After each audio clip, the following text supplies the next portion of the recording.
Hey guys, CryptoDad here again. Thanks for joining me on the Saturday night live stream, live from Michigan, where you can throw out questions and I'll do my best to get them answered.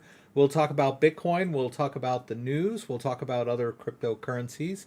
I'm going to move some crypto around for you guys so you can see it happening in real time, and I will do my best to get to your questions and help troubleshoot your problems. So let's get going here.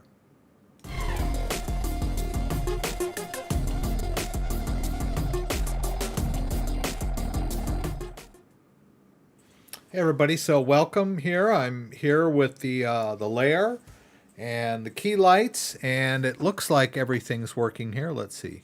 Sound is on. Cool. All right. Good to have everybody here again. Bitcoin hit another all-time high this week. Can't ask for much more than that, except for it to keep going, I guess. It did pull back a little bit, but once again, we chalked another all-time high this week. So that's great news. So welcome everybody. Let's just dive in. I may have put too much on the agenda tonight. A lot of news stories, a lot of stuff to talk about. Welcome everybody. D.O. Clover was here asking me about Crypto.com cards and staking and card tiers. That's a little bit of a tough one for me because my card is, they gave it to me, and they auto stake for me. We can look at my app, but it's like bizarre. That's like infinite amount of time and a bunch of CRO and whatever. So, and I've been curious about upgrading my tier, but I can't really do it from within the app because of my special CRO status. So I don't really know the answer as to, I don't understand what you're saying that you're going to stake more, but they still want 50 pounds. I'm not sure what that entails. But anyway, we can check out the card tiers. But anyway, Caesar E is here, Joanne L. Let me go ahead and pop out chats so that I can look at these while facing the rest of you so that I won't be off looking to the side as I'm looking at these. Joanne, hello. Joanne L. Silwek, nice to have you here. Frank Rodriguez, welcome. Barbara K, welcome as always. JDO is here. Yay, he's only here for 15 minutes. JDO, I'm sure you've sent me some emails that I may not have addressed yet. I really apologize if any of what you asked or sent me fell through the cracks. Feel free to re-forward back any emails that I forgot to reply to you on, because you always send me very thoughtful emails. So like I said, I just, something in the back of my mind says I may have let one of your emails slip through the cracks. Claude Cornier, I hope I pronounced that correctly. Ranyal. Dan is here. Welcome, Dan. Dan, we'll talk a little bit about that Cardano thing that you asked me about, or let me know about earlier in the week. That's cool.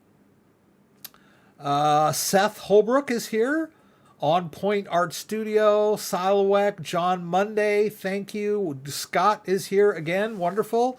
Andy Meyer is here from Western Australia. I'm glad to have you. Everyone's early, but Rex, yeah. I try to come on right at 6, but sometimes I'm a little off, depending on my configuration. Whoops. Seth, I've got some issues with ENS. I got the name, but trying to figure out how to make it on all sites. I'm not sure what ENS is. We'll have to think about that one. Was Tronzybit. A lot of people here. That's good.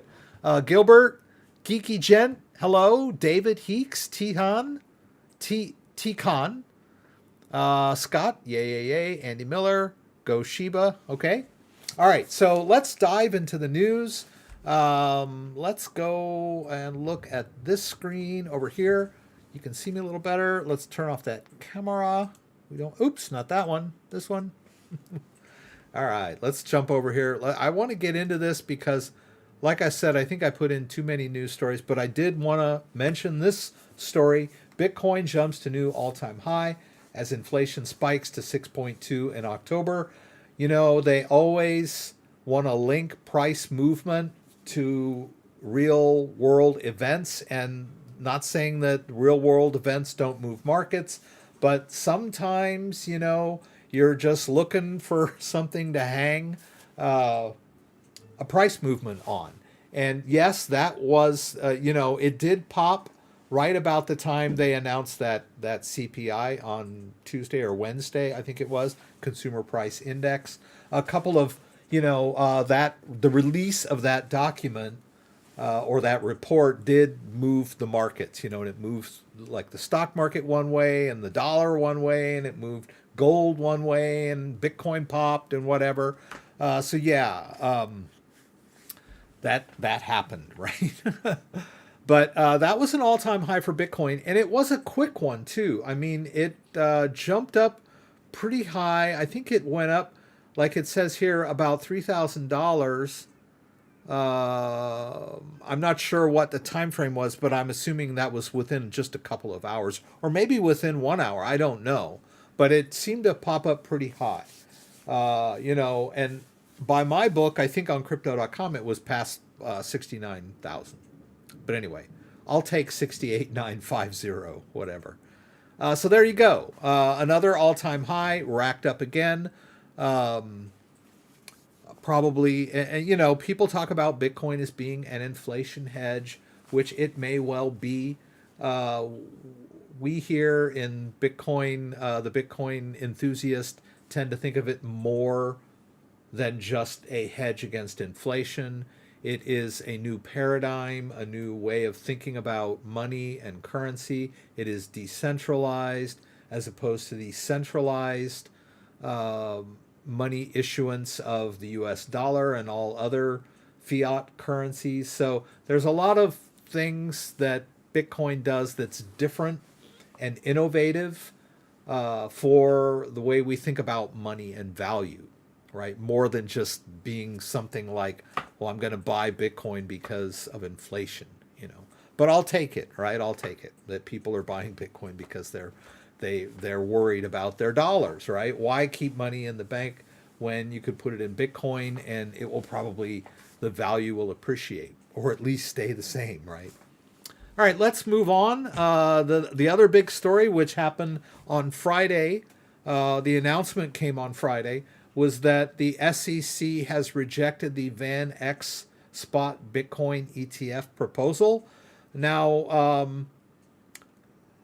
I've got a link to this story down below in the description if you want to read more about it.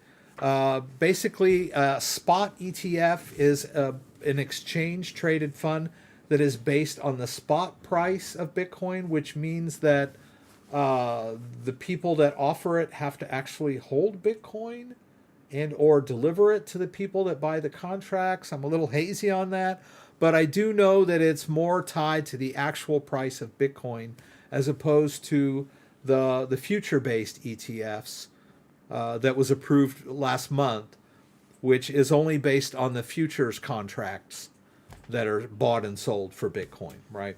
So, I mean, you can buy a lot of future contracts and never have to settle in real Bitcoin. You can buy and sell the contracts and never, Bitcoin really doesn't have to move anywhere from one wallet to another or get purchased from an exchange or from miners or whatever. So the spot ETF was looked at as a much more, impactful ETF on the price of Bitcoin, right? But this was kind of expected. They have denied every single ETF that they've ever considered for Bitcoin. So, it was kind of a thing whose time has come. But in the current climate, there were a lot of signals that the SEC gave that kind of let everyone know that this was a non-event. And it kind of was. Bitcoin, I believe, was already down before the announcement earlier in the day. So it wasn't like they announced this rejection and the market just tanked, which has happened in the past, right? I was looking at the price of Bitcoin about an hour after the announcement, and the one thing that crossed my mind was, well, it seems to be holding around 63 or 64, which what it was around that time, that when they made the announcement on Friday. And it has since sort of held its own, and it bounced up today to 65, I believe, just over 65 earlier in the day. It's back down to around 64, but it hasn't, jumped back up, but it hasn't really tanked the way you would expect it to, or what it had in the past with all of these previous rejections, right? It's almost where Bitcoin is impervious or immune to these, machinations of the SEC now, right?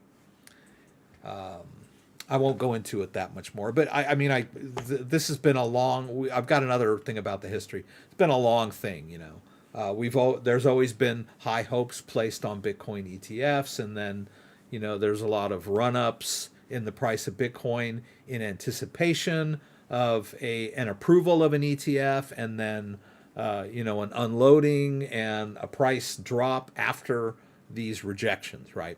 But like I said, this time we haven't really seen that as much, which is pretty cool, right? Now, I'd like to bring up this story. I was rewatching the live stream last week, and I noticed a lot of people were asking me about this, and they were asking me in the form of the number of the amendment or section of the infrastructure bill that covered Bitcoin. I think it's in here, yeah, section 6050I. So I saw a lot of that. People like, what about that? What about that? And, they passed the infrastructure bill, which had this poorly worded amendment concerning cryptocurrency, a very poor way to bring crypto regulation into law was to throw it in at the last minute on this huge must-pass bill. And, the bill really didn't have that much to do with Bitcoin. Infrastructure bill, we think more of, okay, let's build roads and bridges and whatever, ferries and, but there were a lot of things in the infrastructure bill that weren't considered infrastructure, but this one was really a far out, it was a reach, right? But anyway, but what everyone's concerned about is the definition of the word broker. Let me see if I can find it down here. What am I doing? I'm way past this, huh? I want to see where it's, yeah. So the definition of the word broker was overly broad. And then there's another section of it that says that if you buy or sell $10,000 worth of Bitcoin and or cryptocurrency, I don't know which one it is, digital assets, right? Which is, again, overly broad, right? And it's going to put it under this old cash law, which says you have to say where you got it and who you send it to, and you've got to file this information within 15 days, and if not, it's a felony, and everybody's freaking out, and they're like, oh my God, they've made it a felony to buy over $10,000 worth of crypto and move it to your wallet or move it back, which, technically, yes, but there are some caveats to this, so it's nothing to like freak out about right at this moment, right? So this little paragraph sort of covers that. First of all, it's not even going to take effect till 2024, right? And it's a law, right? It's a law on the books. Well, that's what Congress is for. They make laws all the time, right? In the same way that they threw this poorly worded amendment into the infrastructure bill, they could add more stuff, right? Down the road, right? They could, options include working amendments into upcoming spending bills, right? So here's another one that Congress loves to do. They're passing a spending bill, and then they throw in all these unrelated things kind of under the table so people won't, there won't be an uproar over it, right? Or they could introduce standalone cryptocurrency bill which I believe is much more likely. Looking at how big the market cap of the cryptocurrency industry has become, 3 trillion, how many people are interested in it, all of the new business sectors that are evolving based on cryptocurrency, like the gaming sector, the play to pay gaming sector. We've got the NFT market. We've got tokenized securities. We've got DeFi. We've got all of these nascent industries that are sort of, way above and beyond Bitcoin itself, that you can't just like throw in a hastily worded amendment to cover all of these digital assets. It's just not, it's not going to work, right? So I would just like take it easy. This was just them testing the waters. I think there are enough interested parties with a lot of financial sway that have lobbyists that are going to get this stuff fixed. So that's my take on it. All right. And then we've got this long history of ETFs that have been rejected by the SEC. So I wanted to include that, this article, like you can go down below in my description and check out. And I wanted to kind of go through like the Bitcoin chart and look at what happened each time they denied these ETFs, but I found it to be a little tedious. Let's see if we do the all one. It was a little tough for me. I guess I was looking at one that says, okay, they officially denied the Van Eck in March of 2017, which is actually, that was way before I was that worried about the crypto market. They officially withdrew in 2019. I think this is the one I was looking at. Pro shares and ETF, they were rejected in August of 2018, right? So we could go into August of 2018 and sort of look at what happened to the Bitcoin market in August of 2018. Let's see here. Where are we? One, that's 19. Well, we're in 19 still. Okay. Okay, here's 2018. Okay, so here I don't know if that was September, but maybe it was around here, right? We see this dip here in Bitcoin. And you have to remember also that whenever they deny these ETFs in the past, Bitcoin was the driver of the market. So when Bitcoin would dive, the entire cryptocurrency market would drive. All the altcoins would drop. I was kind of looking for a chart that showed the market cap of the cryptocurrency market so that I could sort of maybe look at some of those dips based on these rejections in the past, but the best thing I have at the moment is the Bitcoin. So I'm assuming that this dip here was probably related to the final announcement that they had denied that ETF application.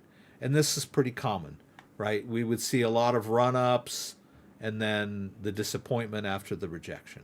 But we're not really seeing that much this time. All right. And then we're going to talk a little bit about Bitcoin and Taproot.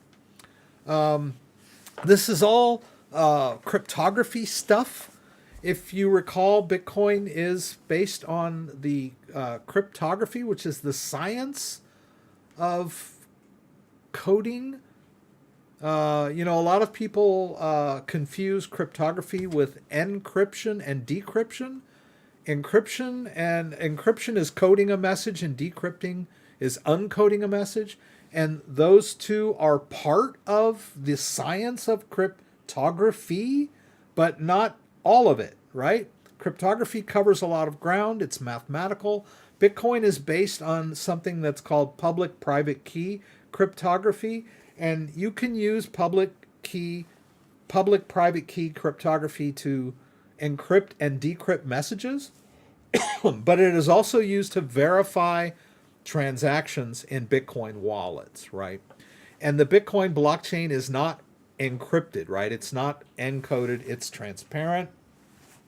So anyway, there's going to be some upgrades that will take effect this weekend in the Bitcoin protocol. This is a soft fork, right? So it's not going to split the Bitcoin blockchain off. You know, you're not going to have a brand new Bitcoin and then have the old Bitcoin like we did with the Bitcoin Cash split back in 2017. This is just an upgrade to the code. And as the blockchain catches up to all of these upgrades to the code, you know, the old system will eventually fall off, right? Because Bitcoin is decentralized, right? You know, a few nodes will, you know, the code base will get updated, and as each node starts using the new code, you know, the new changes will propagate across the entire blockchain. I think I don't know if I, you know, said that right, but I think so. We've got the elliptic curve digital signature algorithm is being replaced with Schnorr signatures, which supposedly are you know, better, faster, complex Bitcoin transactions simpler and more secure, right? So we've simplified and made them more secure. You know, as we, you know, when we move crypto from a wallet to another place, right? That is where we do the Bitcoin signature, right? When you guys watch me move something out of a ledger-based wallet by clicking those buttons on my device, that is the process of signing the transaction, right? That is where that digital signature is involved, right? Only the person that controls the private key can authorize a Bitcoin wallet to move funds out, right? And, you know, a lot of people get confused about this. It's hard to wrap your head around Bitcoin. But when you have a wallet, you tend to think of the Bitcoin as being in the wallet, right? It's not really in the wallet, right? The wallet is a software interface to a blockchain address, which is out there on the blockchain, right? Your Bitcoin is on the blockchain out there, and you have control of an address on that blockchain. Just like I talked about a few months back, I guess, I have a key to a post office box, right? So the post office box is down at the post office, and you can send me mail, right? And it'll come into my post office box, but I have to go open it with my key to gain access to the mail that you sent me, right? So that's kind of what we mean when we talk about a Bitcoin blockchain address. It's like a post office box in some ways. In other ways, the analogy falls apart, right? And then we also have this BIP stands for Bitcoin Improvement Protocol.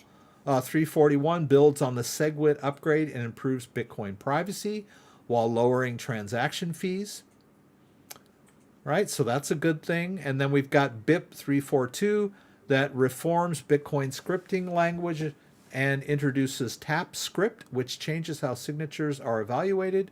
It also takes advantage of the Schnorr signatures, right? The practical upshot of this is that Bitcoin has remained fairly simple for many years because they wanted to make sure that it was in fact working properly and that the Bitcoin blockchain was immutable before they upgraded the code. And so we're on the cusp of seeing much more functionality within the Bitcoin blockchain, comparable to Ethereum, where we have smart contracts. We've got, you know, people can issue tokens, they can do DeFi. There's all kinds of things that are going on the Ethereum blockchain and the various other Ethereum-based coins like Solana and Avalanche and Cardano, and you know, all of those have that smart contract functionality, whereas Bitcoin has sort of been you know, basic, right? But this upgrade is going to start unlocking Bitcoin to things like the Lightning Network and other pieces of software that are going to improve the general functionality of Bitcoin in ways that we can't really even imagine right now. So it's going to be amazing as things move forward. And my humble explanation does not do it justice, right? I would invite you to read the entire article. Like I said, that we got a lot to cover tonight. I wanted to just bring up this article. I mean, it's not as negative as it sounds, but there's a lot of like, I wouldn't. It harkens back to Bitcoin bashing. I remember back in 2017, I would watch Bitcoin go up by 20%, and then the next day or two it would fall by 10%, and there would be all of these stories going Bitcoin plunges. Whenever I see the Bitcoin plunges headlines, I know things are okay, right? The haters are hating, right? But Bitcoin, like we mentioned earlier, Bitcoin hit an all-time high of around $69,000 and then pulled back a bit from that. And yeah, it says it's 10% off its all-time high, but it doesn't really do it justice, so to speak, because Bitcoin was only at 69,000 for less than a day, right? So just like back, people kept always comparing Bitcoin to its 20,000 high water mark of 2017. And they'd say, well, yeah, Bitcoin, it's in a big Ponzi scheme. It popped up in 2017 and now it's, at 8,000 or whatever it was at. That was always the bash of Bitcoin. Now, I'm not saying this is a bash Bitcoin article. I'm just saying the headline is a little bit negative. Bitcoin has fallen. That's a negative word. Falling. Oh, it's fallen. 10%. Oh my God, 10%. From its all-time high. Too bad for Bitcoin. I mean, come on, man. Bitcoin, it was, when at the time of the writing of this article, Bitcoin was around 62.3. Which is, I mean, anything over 60,000 is good for me, right? I'm just like, people were bashing Bitcoin because it was, off its 20,000 high of 2017 for years. And now that it's over 60,000, they're still talking smack about Bitcoin because it fell back from 69,000. Okay. I just thought I'd bring this up. But it's not a negative article, really. If you read it, it's pretty, it says that a lot of people are still predicting that this is all fairly bullish for Bitcoin. So I didn't want to bash the article that much. I just wanted to point out how the headlines about Bitcoin can be pretty negative from the powers that be. And then Polkadot's in the news. Their parachain auctions are going live. There's big news for Polkadot. Polkadot has its own system, whereas with Ethereum you have people can code on the Ethereum blockchain, but they're still kind of working within the framework of the Ethereum blockchain. Whereas with Polkadot, they have what's called parachains, which are extensions that are built on top of the Polkadot blockchain that they can write their own code for, right? So there's a lot of expansion possible on these parachains, right? People can code their own parachains and add their own functionality. And then they use DOT when they do this, right? So in order to create a parachain, they need to stake DOT. And this is removing DOT from the market, right? So it's good for the price action of Polkadot, right? And it's also good for the ecosystem, right? They're moving forward. This is a milestone, right?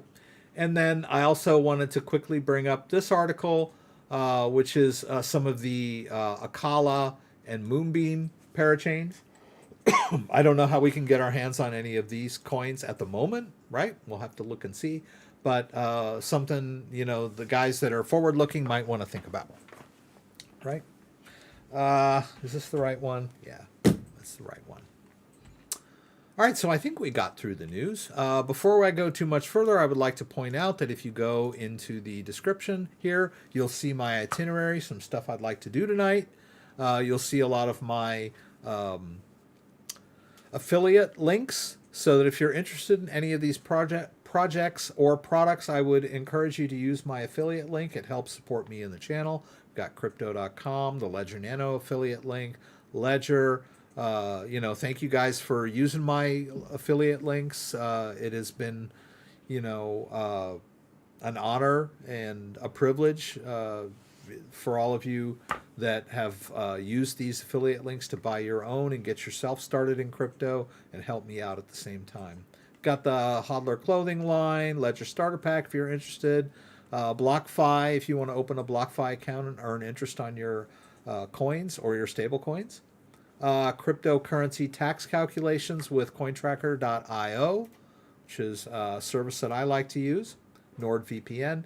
And then we've got Coinbase, Kraken, and Binance US exchanges. Those of you who are just new and you want to learn how to buy some crypto, you need to get yourself signed up for an exchange. Go jump in there, guys.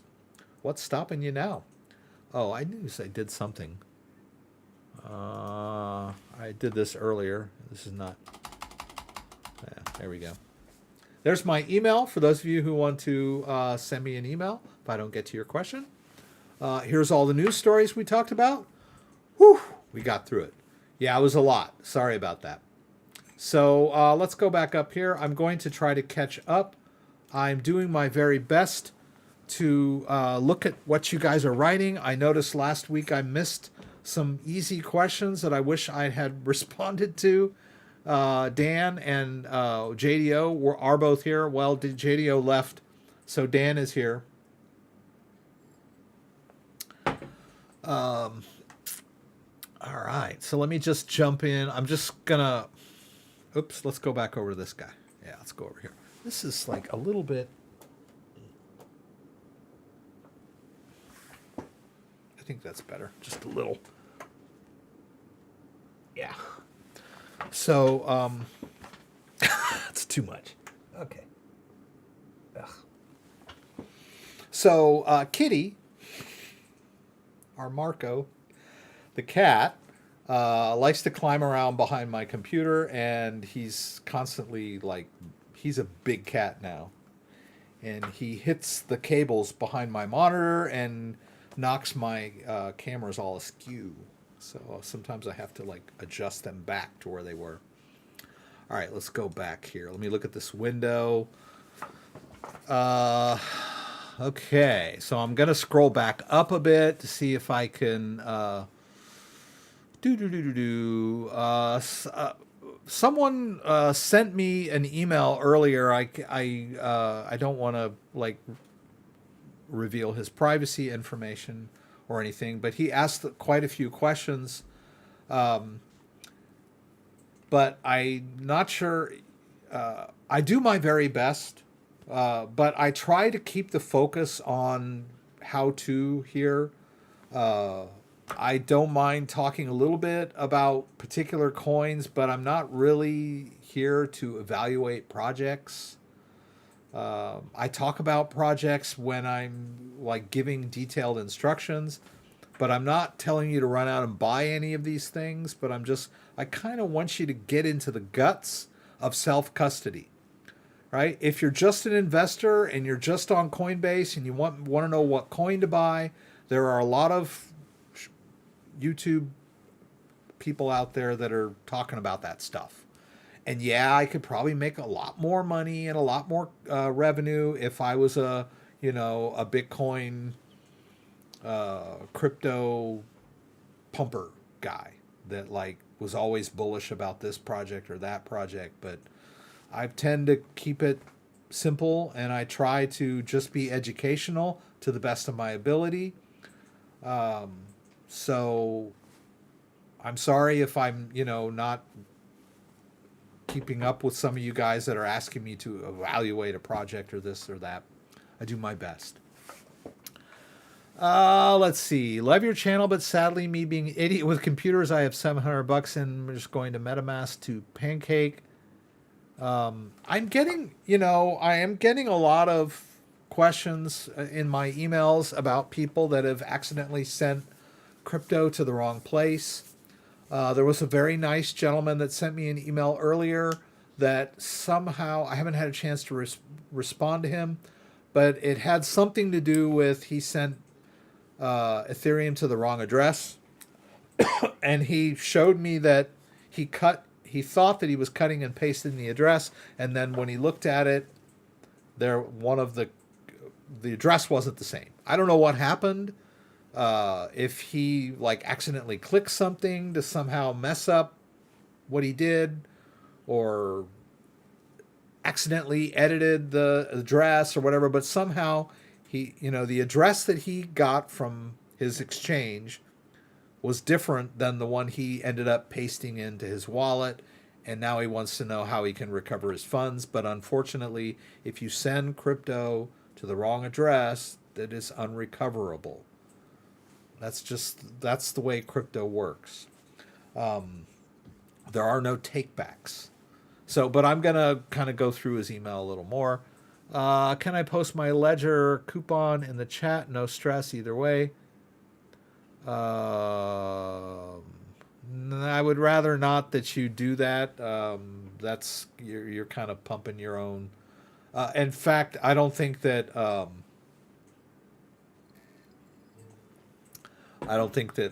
Well, I mean, I guess you could try to post it in there and as not a link. But yeah, I mean, don't you have your own YouTube or something that you could post it in?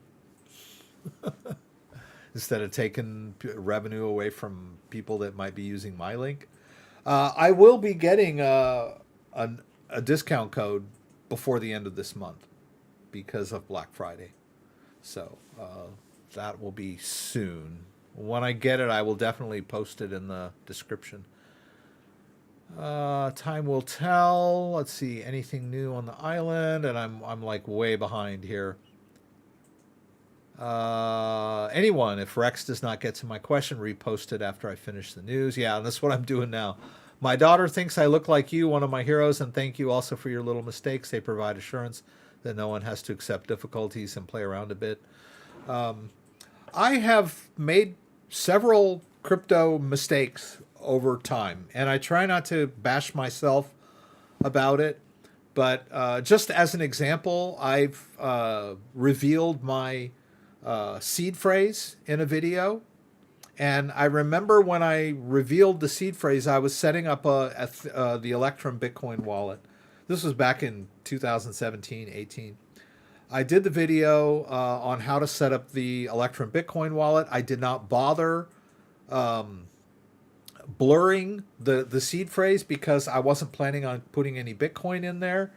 And then lo and behold, a few weeks later, I was doing a different video where I was actually sending some crypto, and somehow I ended up pulling up that same wallet that I had created where I had revealed the seed phrase. And as I moved $50 worth of Bitcoin into the wallet, and then a few minutes later, I looked at the wallet and noticed that the Bitcoin had come in and then gone out. So because of the speed that they took the Bitcoin, my assumption is not only did they set up their own wallet with that seed phrase so that they could monitor it, they probably even had a bot monitoring the address somehow so that as soon as Bitcoin came in, they transferred it somewhere else. So don't reveal your seed phrase. All right, that happened to me. I probably lost about $500 worth of, I think it was around $500 worth of BNB when I was trying to use a swap. I forget what swap feature it was, but I needed to put in the BNB address and the memo field, and I mistyped the memo field. I made a typo, and I left out one character.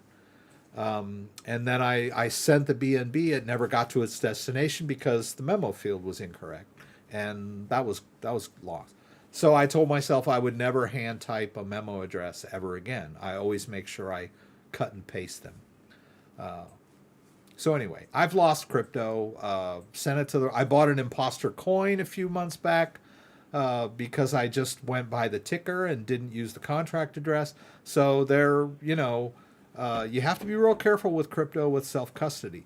Someone asked me earlier about something, and they said, oh, if I am trying to recover accounts on a ledger, and they said, do I have to remember all of the accounts that I created? Like, for example, if you wipe out your Ledger Live and you've restored Ledger Live and you're re-adding accounts, do you have to remember every account that you had in there before? And the answer is yes, right? So if you had like a Bitcoin, Ethereum, Litecoin, and whatever else in there, you're going to need to check all of those if you're going to try to re-add those accounts. You have to remember that. And some people are like, well, what if I don't remember? I'm like, well, that's the part of self-custody that we have to think about. You know, we live in a society that emphasizes safety and convenience, right? Everything has to be safe. Everything has to be convenient. But crypto is not like that. Crypto is all or nothing, do or don't, right? If you create a wallet, write down your 12-word or 24-word recovery phrase, and don't lose it. I mean, it's not rocket science. But we're so used to this, oh, I forgot my password, I'll just reset it. I had a boss where I used to work, and I was in sales, and he was always getting into a lot of like distributors and whatever, and I was his assistant, and every time he'd say, well, can you check this or check that? I'd go, what's your password? He goes, oh, I don't remember, just reset it. That was how he remembered his passwords. He just reset his password every single time when he would log into this thing. But that sort of carelessness, you can't do that in crypto, right? You have to remember what you set up. You have to, hold on to your seed phrases. I mean, I get a lot of that too. Oh, I lost my seed phrase. What? Mostly on phone-based wallets, right? If you download a phone-based wallet, a lot of them will let you skip the backup step. Please don't do that, because they're all sad stories. They're all like, oh, I lost my phone, or my phone got reset, or I got a new phone, but I forgot about that wallet, and then when I opened it on the new phone, it was empty, but I can't find my 12-word phrase. That's the kind of stuff that relies on your self-custody, right? Personal responsibility. Sorry. Okay. Cooking some chicken. Yay, Juan. Good. Barbara K. Is there go-to site or publication? Find info on airdrops. There are. Airdrops are a little tricky, though. But there might be some airdrop aggregator sites if you Google them. But you have to be careful. A lot of times airdrops are kind of like junk mail. They're just trying to get you to like take some of their coins. And we'll talk about some of these automatic airdrops. You can't avoid them. If you have a wallet, you're going to get like unwanted coins in your wallet that are usually worthless. Yeah. And Telegram, I'm not a huge fan of Telegram. There's a lot of scammers out there in Telegram. Is the SafePal a good hardware wallet? Wow, a seed phrase in a video, huge. Yeah, well. I do videos all the time, and sometimes I don't. Most of the time, these days, I don't blur them anymore because I'm careful enough not to use the wallet after I set it up. So like the last few videos I've done on setting up Ledger, I just, the seed phrase is purely visible, entirely visible. There's just no crypto in there. So go pull out that seed phrase I left open.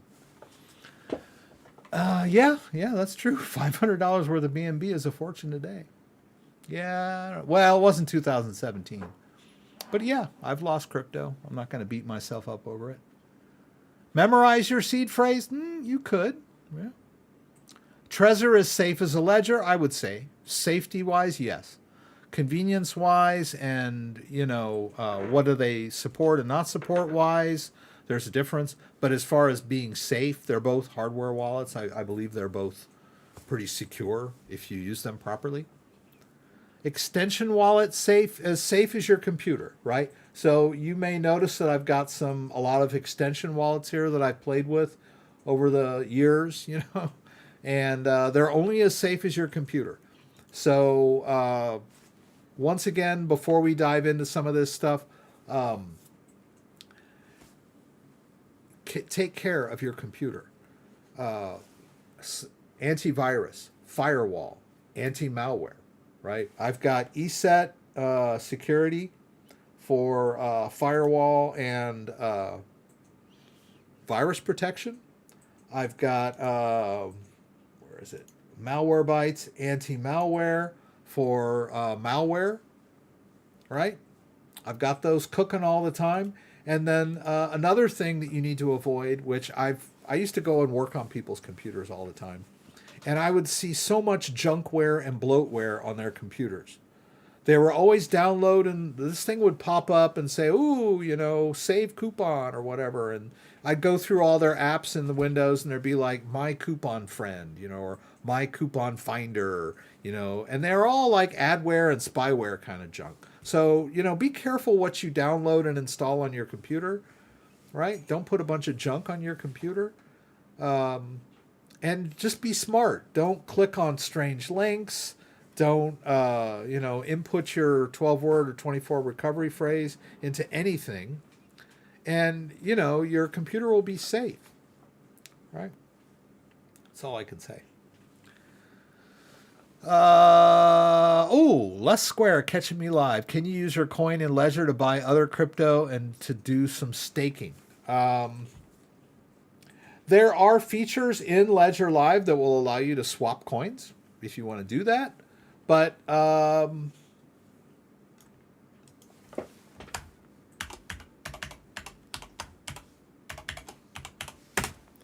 they're not really in your Ledger wallet. They are utilizing third-party services.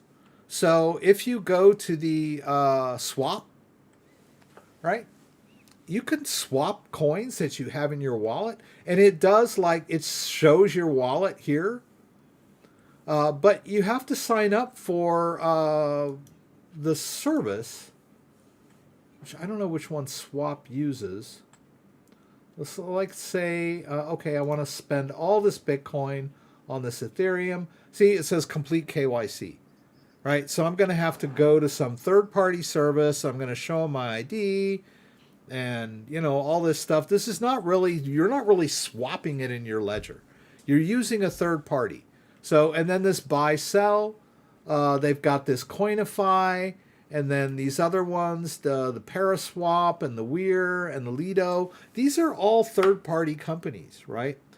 So I think the people want to use their Ledger wallet and do stuff within Ledger wallet. You really should try to get out of that mindset of my stuff is on the Ledger. Can I swap coins within my wallet? I mean, why don't you just move it to an exchange and sell it for a different coin? I'm just because that's really what you're doing when you use these third-party services within Ledger Live, and they're charging you too.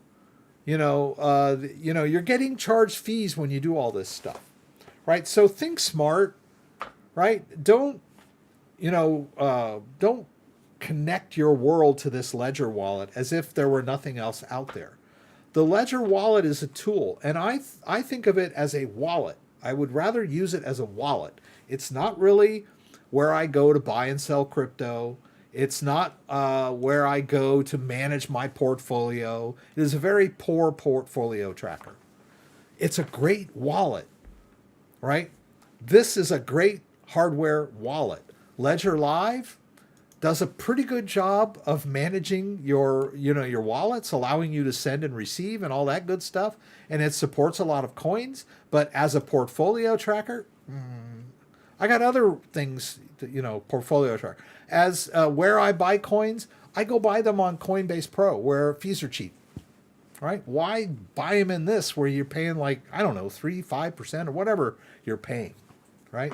You're not actually swapping it on your wallet. You're just using Ledger Live And Ledger Live is incorporating third-party services like Coinify.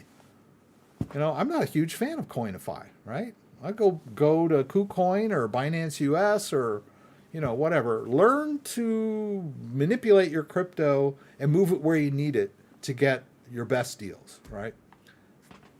Having said that, it's not a bad deal, you know, because it does sort of keep things in the wallet. I kind of like that. But I've been using the other ways so long, it's hard for me to wrap my head around doing everything in here.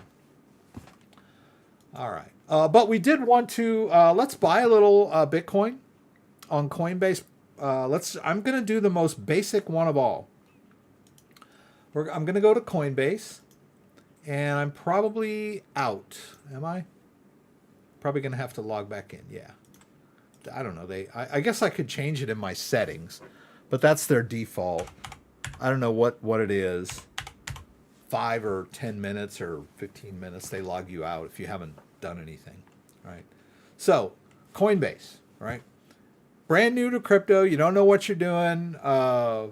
You open a Coinbase account. You connect your bank account. You go through KYC, know your customer. You have to do that for anything, right? But I would prefer to do it with Coinbase because it's, you know, the big boy, right? Everybody knows and trusts Coinbase. So do I, right? Fees are a bit high because they're providing a service for newcomers that really don't know what they're doing. Or if you do know what you're doing, right? I prefer Coinbase Pro, but I'm going to show you Coinbase today because a lot of you may only know Coinbase, right? So you go, okay, well, I want to buy some Bitcoin. So we go over here to buy. We choose Bitcoin, and then we choose our bank account. And let's see. I'll use this bank account. No, I'll use this bank. Right? Let's buy $100 worth of Bitcoin. All right. Now, I'm buying it on Coinbase. So when we buy on Coinbase, we're going to incur some fees. Look, we're paying $2.99 for the privilege of buying this Bitcoin safe and trouble-free. Right? And easy peasy. Right? So I'm going to go ahead and hit buy now. You could do weekly buys, you know, dollar cost averaging if you want to do that. We're just going to hit buy now. And lickety split, we end up with some Bitcoin in our wallet, which is pretty cool, right?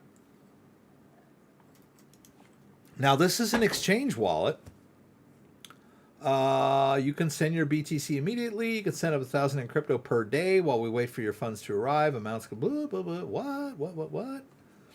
Seems like they've changed now. It used to be that when you bought with your bank, it didn't matter how much you bought. You could move it out immediately. But then again, I usually buy small amounts on here anyway. So maybe this whole 7 days thing, I don't know. Okay. Yeah, the reason I chose Coinbase is because they will normally let you withdraw immediately once you've purchased with your bank. Maybe they've changed that now. It's like $1,000 per day limit now. I don't know.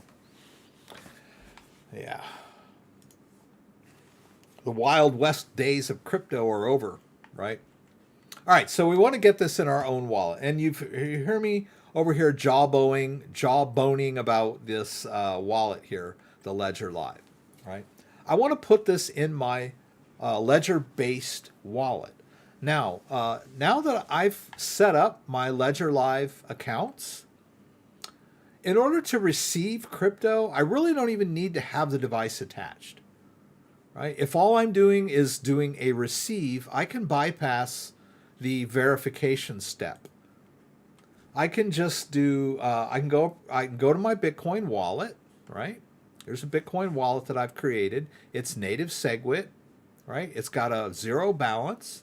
I can go over here to manage, and I want to do a receive, right? Because I'm receiving Bitcoin into my wallet. I'm going to send it from Coinbase into my own wallet so that I will control the private keys, right? When I buy it on Coinbase, they're holding it on my behalf, right? But things happen, right? The IRS could seize my account. They could get hacked. They could go down. There's a lot of reasons why you want to hold Bitcoin in your own wallet so that you have complete control. All right, let's hit continue here. Now, here's that step where it says, okay, connect and unlock your device. What it really wants to do is just confirm that this account is connected to that device. And that's all well and good, but if you know what you're doing, you don't have to do that step. You can just say don't have your device. And it's smart enough just to use the properties of the Bitcoin wallet to generate a brand new receiving address for this wallet. All right? It has the public information that I provided, when I set up the wallet. Right? I don't need to attach the device to do this. I'll just copy the address into my clipboard. I'll go back over here to Coinbase.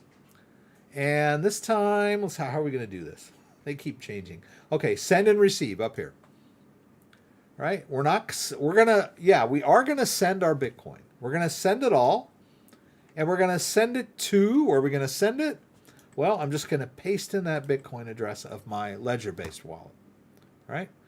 Go to your wallet, get your address, paste it in here, and then I could send a little, or write a little memo. It's not necessary. We'll hit continue. It's going to cost me a very small amount of Bitcoin to send it. The withdrawal fee is not much at all, right? If we go up here to Bitcoin, and we paste in that, that is about 17 cents. I can live with that. It's not bad. All right, so let's go ahead and send it. Sending crypto is irreversible, right? If we send to the wrong address, then yes, we'll never get it back. All right, we'll confirm that. Off it goes. And it's on its way to my wallet, right? So that's kind of what I'm all about for you guys. We get into more complicated stuff, and I don't think I've done the buy Bitcoin, drop it in the wallet in several months, right? Because we've been talking about DeFi and yield farming and all kinds of stuff that, I'm getting into and people are asking me about. And I just wanted to get back to the roots of the live stream with moving the crypto. Simplest thing that I could think of is buying some Bitcoin on Coinbase and sending it to my ledger-based wallet, right? Click continue here, click done, and it's syncing up there at the top, but it's not here, right? Now, what if I'm freaking out? What if I'm wondering where the heck is my Bitcoin? Well, what can I do? I get this a lot, right? It's been 10 minutes. Where's my Bitcoin? All right. It's been a half hour. Where's my Bitcoin? All right. Well, first of all, we can do this again. We can do receive. And since we haven't received any of the Bitcoin yet, it's going to always generate that same address again until I get some Bitcoin into that address.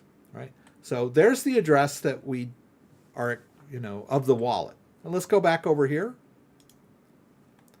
Let's get done. It says 30 minutes, right? Let's see, where is this? Okay, we'll go to Bitcoin. Is this going to work? Okay, we go to wallet. And it should say that I sent Bitcoin, right? And there it is, right? So did I do it or did I not do it? That's my first question. Did I click it and nothing happened, or I didn't hit that last confirm or whatever? Did I actually send it or did I not send it? Here's where we see that, right? Pending outgoing Bitcoin. Let's click on that. It doesn't even say what the address is that I sent it to. It's kind of disturbing. Most exchanges will give you a rundown of the outgoing transaction and at least show you where you sent it. It'll say, oh, you sent it to this Bitcoin address. Well, I can't see that. But I can see that it's still pending in Coinbase, which means that it shouldn't really be in my wallet yet. So if I'm waiting for it in my wallet, then it's not going to show up until, oh, there it is. All right. So, and then another thing about the pending on Coinbase is that Coinbase will probably still say it's pending, right? Even though I can see it in the wallet, right? I can see it in the wallet, so I know that I was successful, right? It may not be spendable yet, but once I see it in the wallet, it's a done deal, right? Look down here, it says not confirmed. That means on the Bitcoin blockchain, right? So it takes a while for it to become spendable, available, right? But it's there, right? And then look down here. This is confirmed, right? And these are past transactions that are confirmed. So not confirmed means that it's in your wallet, but just not spendable yet. All right. HBAR on NanoX. Sorry, I can't help you with that one. I've gone through that. We've tried a few times in the live stream. The thing about HBAR is that it has some sort of feature. I don't know if you call it a feature, but it's like in order to be in the club, you already have to know somebody in the club. And so in order to get an HBAR wallet set up, you've got to like pay somebody that already has an address to give you an address or share an address, unless you know somebody that has HBAR already, but I don't, right? So every time you get to this point in setting up the third-party HBAR wallet, there's that one step where you have to pay to get an address on the HBAR blockchain. And I refuse to do that. I don't like coins that like make you pay to be on their blockchain. So sorry about that. I can give you a link to an article about it. But everybody's asking me about HBAR. And, you know, what's this? Ledger. Oh, my God. What is this? This is brand new. Okay. They've redesigned their website. Good for them. Can barely see what's going on. Let's go to crypto assets. Let's search for HBAR. Right, there it is. It's not supported in Ledger Live. That's one of the hiccups, right? So you gotta go for this. Let's see. Let's go to details. All right, here's the article on how you do HBAR. Right. Poo poo poo. That's right. Right, you gotta go to the Hedera Hashgraph user guide. You gotta go through all this stuff. Install the Hedera app. You gotta go down here. How to get a receiving address. Verify submit a transaction using HBAR. You gotta go to this access my account. Export public key. Go to the Hedera Hashgraph mainnet underneath network and enter the account. Submit a transaction. It's a real hassle. I don't know. I'm just getting old and impatient. Yeah, it's kind of weird. Okay, so but let's see what I wanted to show you. We did the Bitcoin. Let's do some Avalanche, right? Because Avalanche is a little different. Avalanche is a third-party ledger-based wallet that I have, right? So I believe I've got it over here. So if we want an Avalanche wallet, we would have to go over to Ledger Live. And I'm going to connect my device. And I'm going to enter my PIN.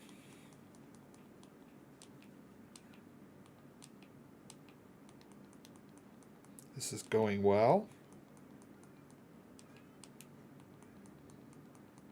As long as I don't screw it up. Okay, I'm in. All right. So you'll go to Ledger Live, you go to Manager, and then you'll get the Avalanche app. I need to allow Ledger Manager on my device by hitting both buttons. We'll go ahead and turn this camera on. And then you'll look for Avalanche. All right, there's the app, the Avalanche app. I've already got it installed on my device. All right. All right. So, and now that I've done that, I'm done with Ledger Live. I don't need it anymore. All right.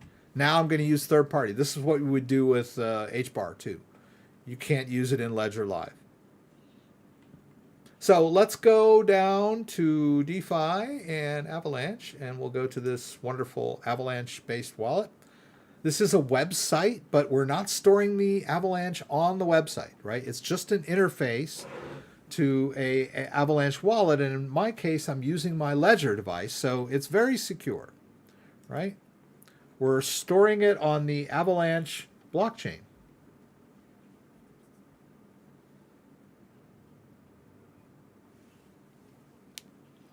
All right, let's do this. Let's get a little closer. All right, so there you go. All right, there's the Avalanche app. I just get on top of it. And I had somebody a while back, they asked me, sometimes I can't see what they're doing, so their question or what their problem is so simple that I just can't wrap my brain around. Like, and the guy's problem is that he was on top of the app, but he didn't know that he had to click both buttons to get into the app, right? You have to be on top of the app and then click both buttons, and then you're in the app, right? And he was like on top of it and kept trying all this stuff and it wasn't working, and he kept asking me questions saying, why doesn't it work? It tells me it's not connected and blah, blah, blah, blah. And I was like giving him all this advice and troubleshooting and everything. And then finally he came back and he goes, oh, you know what? I realized I wasn't in it, right? All I had to do was hit both buttons, then I was in it. And I was like, oh, after, 30, 40, back and forths. And it's like, come on, man. Woo. All right. So we're in the Avalanche app, right? Now let's go to Access Wallet. Right? And I could do private key, mnemonic phrase, or key store. I'm not going to go through all that. I'm just going to use my Ledger device, right? It's the easiest, most secure way for me to access my Avalanche wallet. Right? Let's go over here to accept. And then let's go. It's asking me to do this, right? When you see that little arrow, right? Keep going all the way using the metal button till you get to the accept, and then hit both buttons, right? Then it should show you a bunch of addresses, or should it? Every wallet's slightly different. Okay, we're in. All right, so there you go. We can see what I've got, and I don't need this device anymore at the moment. Let's turn this off. Notice here that in order to get into this wallet, I actually had to go and connect the device and be in the Avalanche app.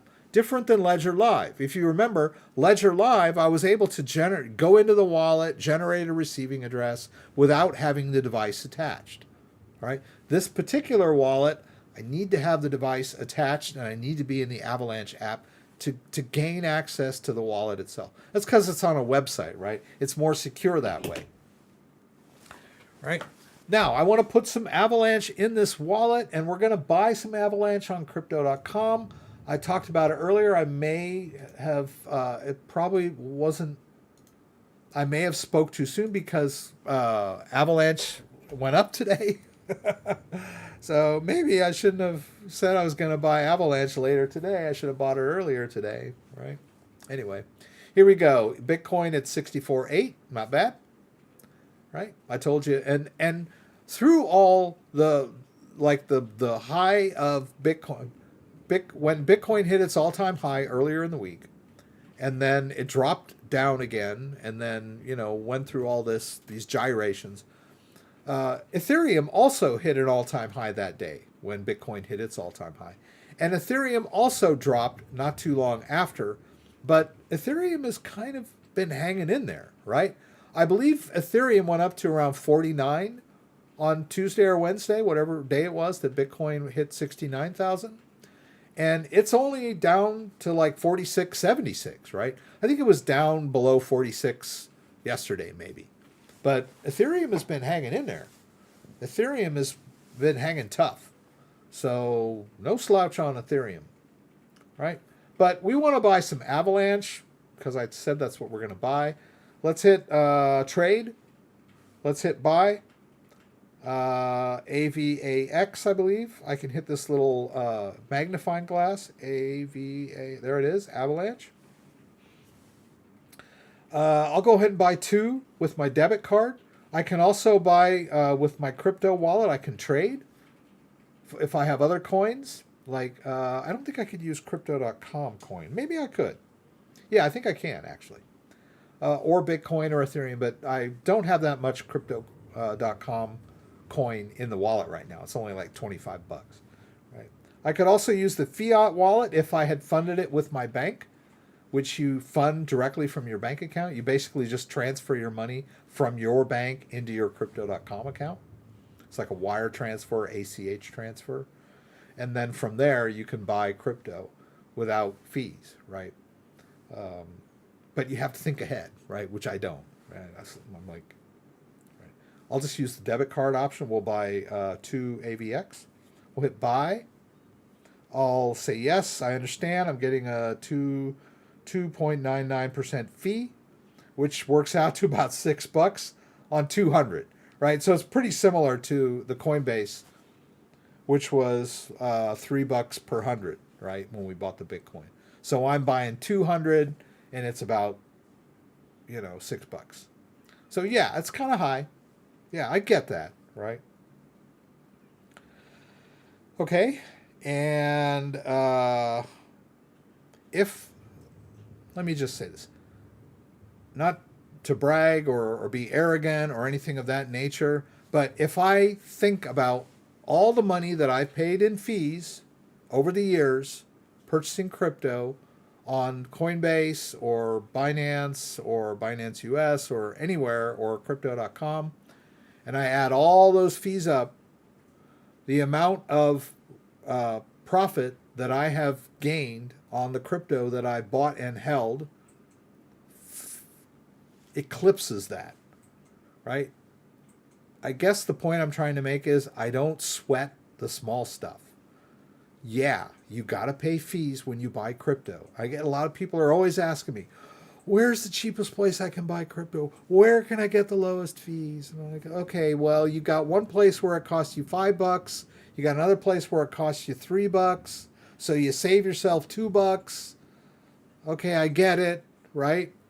But don't sweat the small stuff, right? Be frugal, okay, yeah. But you're going to have to pay fees to get on board, to get your hands on crypto that you want. All right?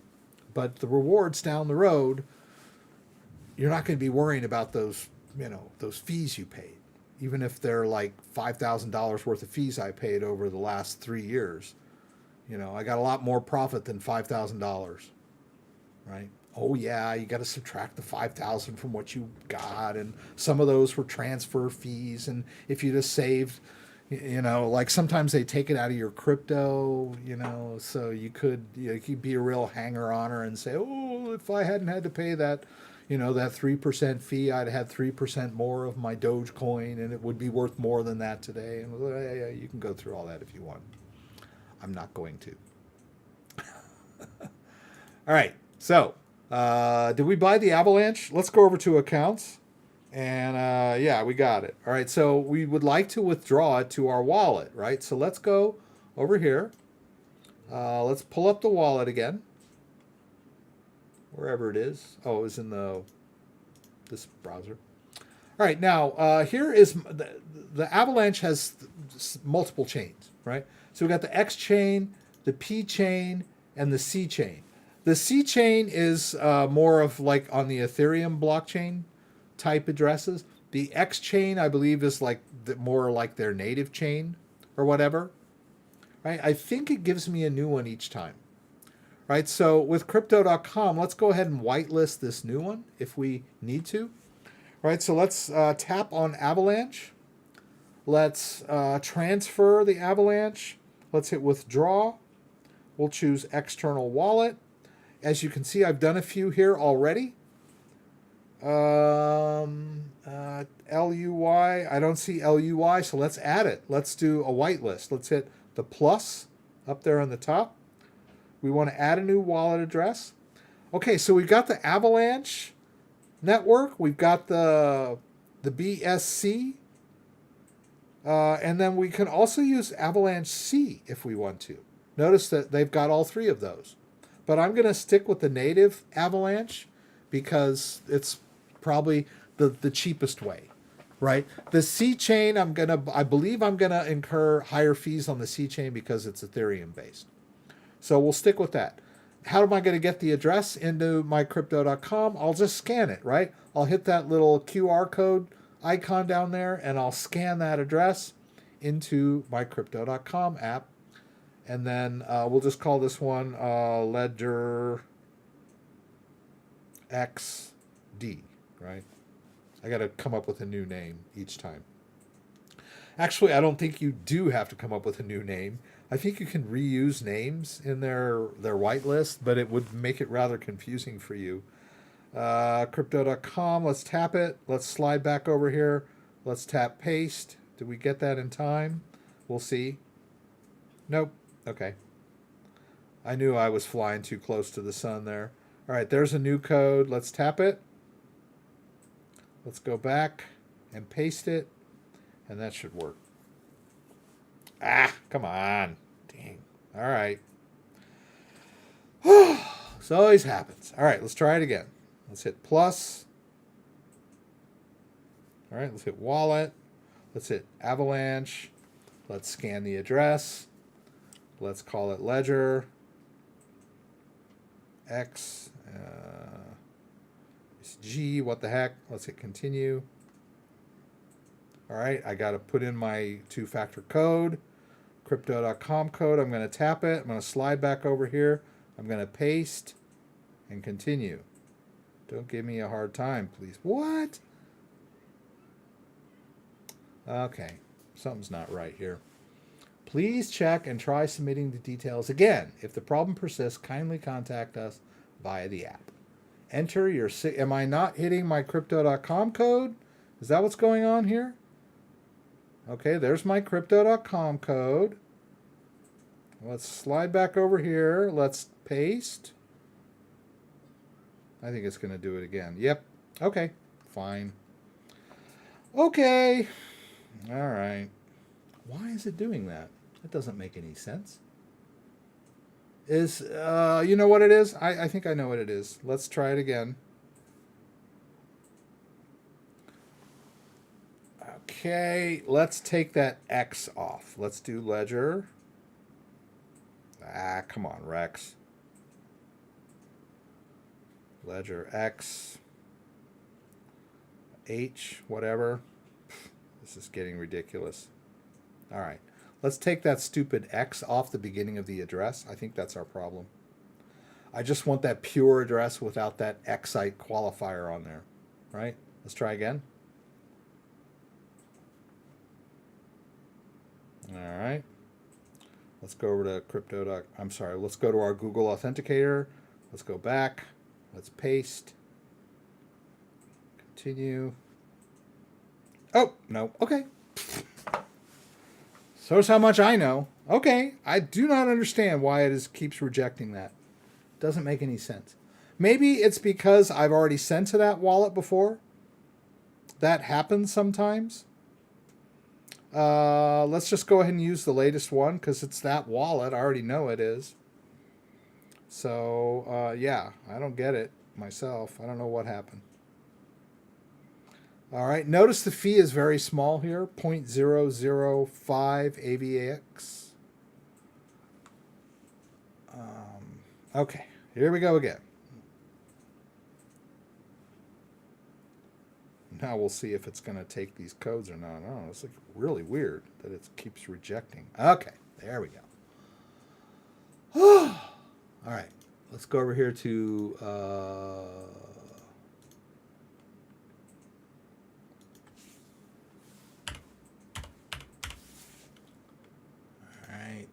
what was it?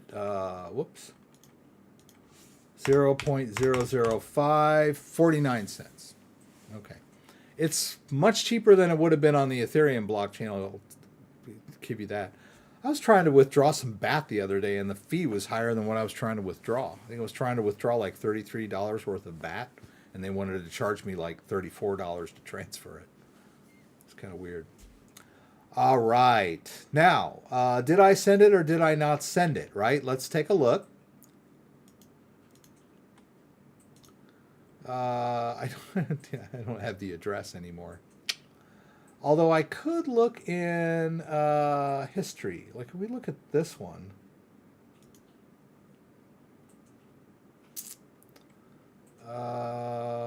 Boop-a-doop-a-doop-a-doo. 2. There's my 8P, right? I don't think I can pull it up here, but if I could, okay. Yes, see? That wallet address that I used just now is this address, right? 8P. AVX-AVX, blah, blah, blah, blah, blah, FMV 8P. So it's the same address that I used before, right? So that's how I know that I can verify that that is the correct address.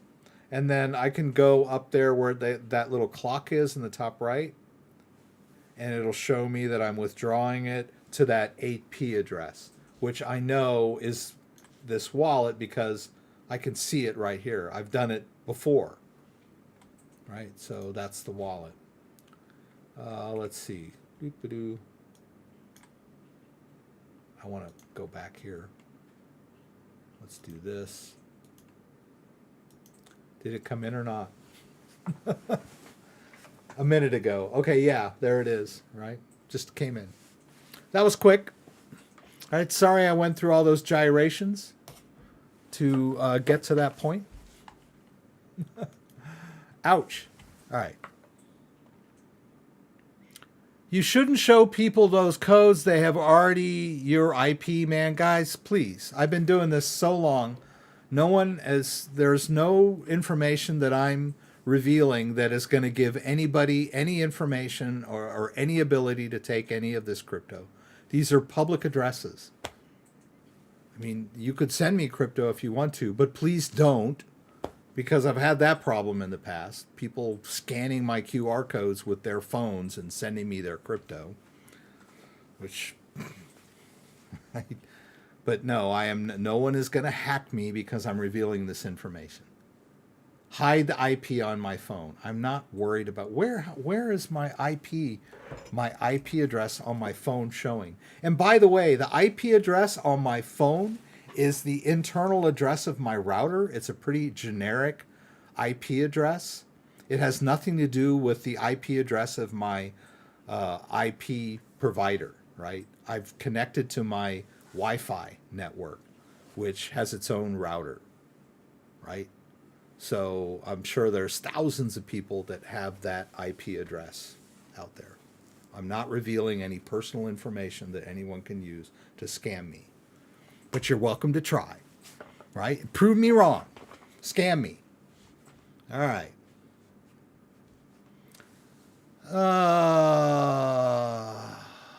What is osmosis? I don't know if I just hodl most of your... Do I just hodl most of my coins? No, I don't. I tend to invest long-term in coins, but I'm not afraid to take profit if profits need to be taken.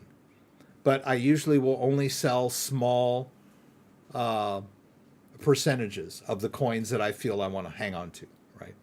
If it's a short-term investment, then sell it all. Or if it's a bad investment, get rid of it. Move on, right? But if it's like DOT, Solana, ADA, whatever, I'm not going to like sell all my ADA when the price is up. I might sell some of it, right? Anyway. All right, let's look at our DeFi stuff. Greetings from Dex. An IP is not a public address. I get that, right? I think I've explained all this. All right, let's just stop.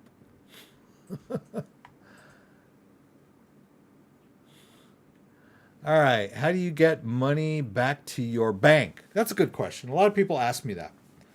It's not that difficult, right? You watched me withdraw money from Coinbase, right? We can do the same thing. We can take our Bitcoin that we have in our Bitcoin wallet and send it back to Coinbase, right? So let's go back over to Coinbase here. Let's do a send receive, only this time we'll do a receive, right? Okay. There's our Bitcoin address of our Coinbase account. Let's go back to our Ledger wallet. let's do a send, and we'll paste in the address that Coinbase gave us.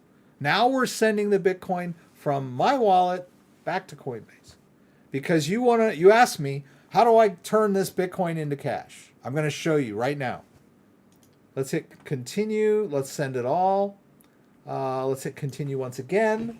We're going to need to enter our Bitcoin app on our device. This is where we sign the transaction, right? This is where the elliptical curve stuff, schnorr, comes into it, right? Let's hit continue. Oh, okay. It's going to tell me to enter the Bitcoin app. It's smart that way. It's like, hey, you're trying to send Bitcoin, dude. Open the Bitcoin app. All right. Hit both buttons.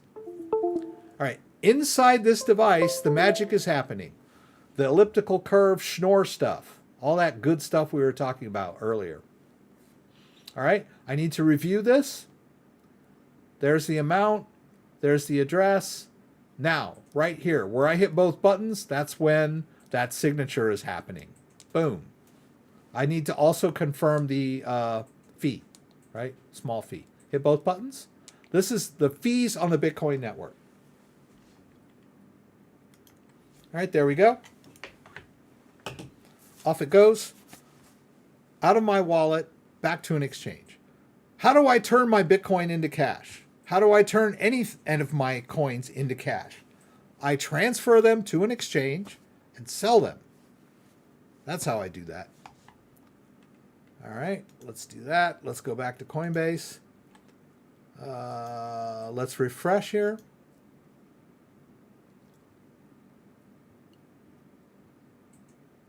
Okay, that was completed. In a few minutes, I should see the incoming transaction. There it is. Receiving, pending, incoming. Right now, I am going to have to wait for that to fully confirm on the Bitcoin blockchain. They're not going to allow me to spend it until they're sure that it's there, right? It has to be confirmed on the blockchain. Once we do that, then we can trade it for US dollar, and then we can withdraw it. I'll do that in a bit. We'll just let it percolate there for a bit until it comes back in.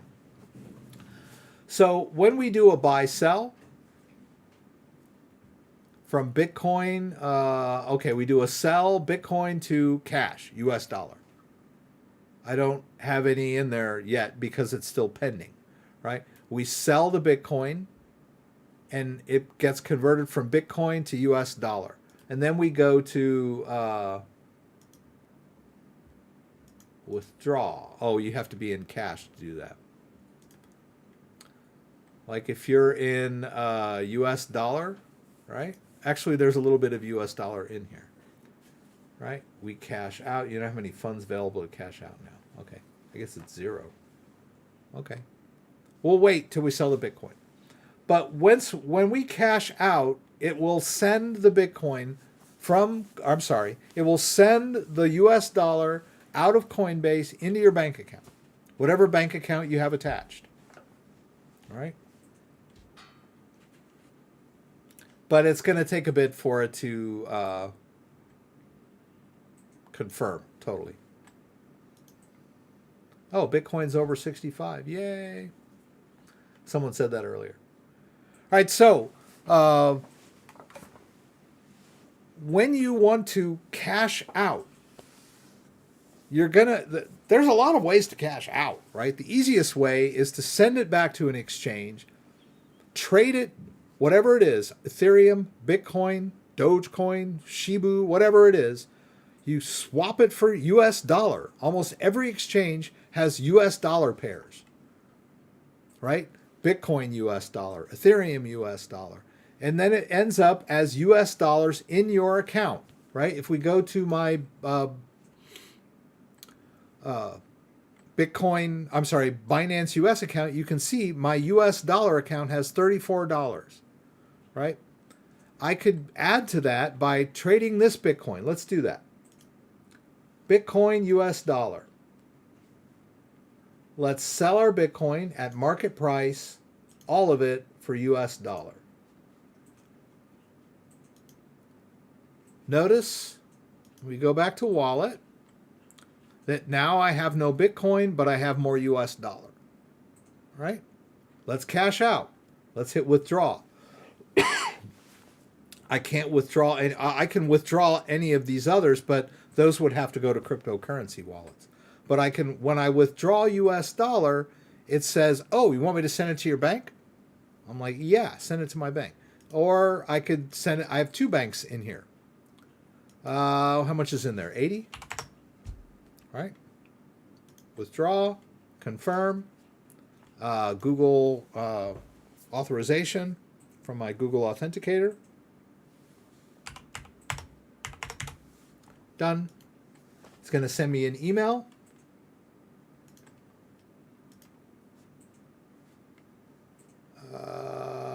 Oh, now that's personal information. I turn.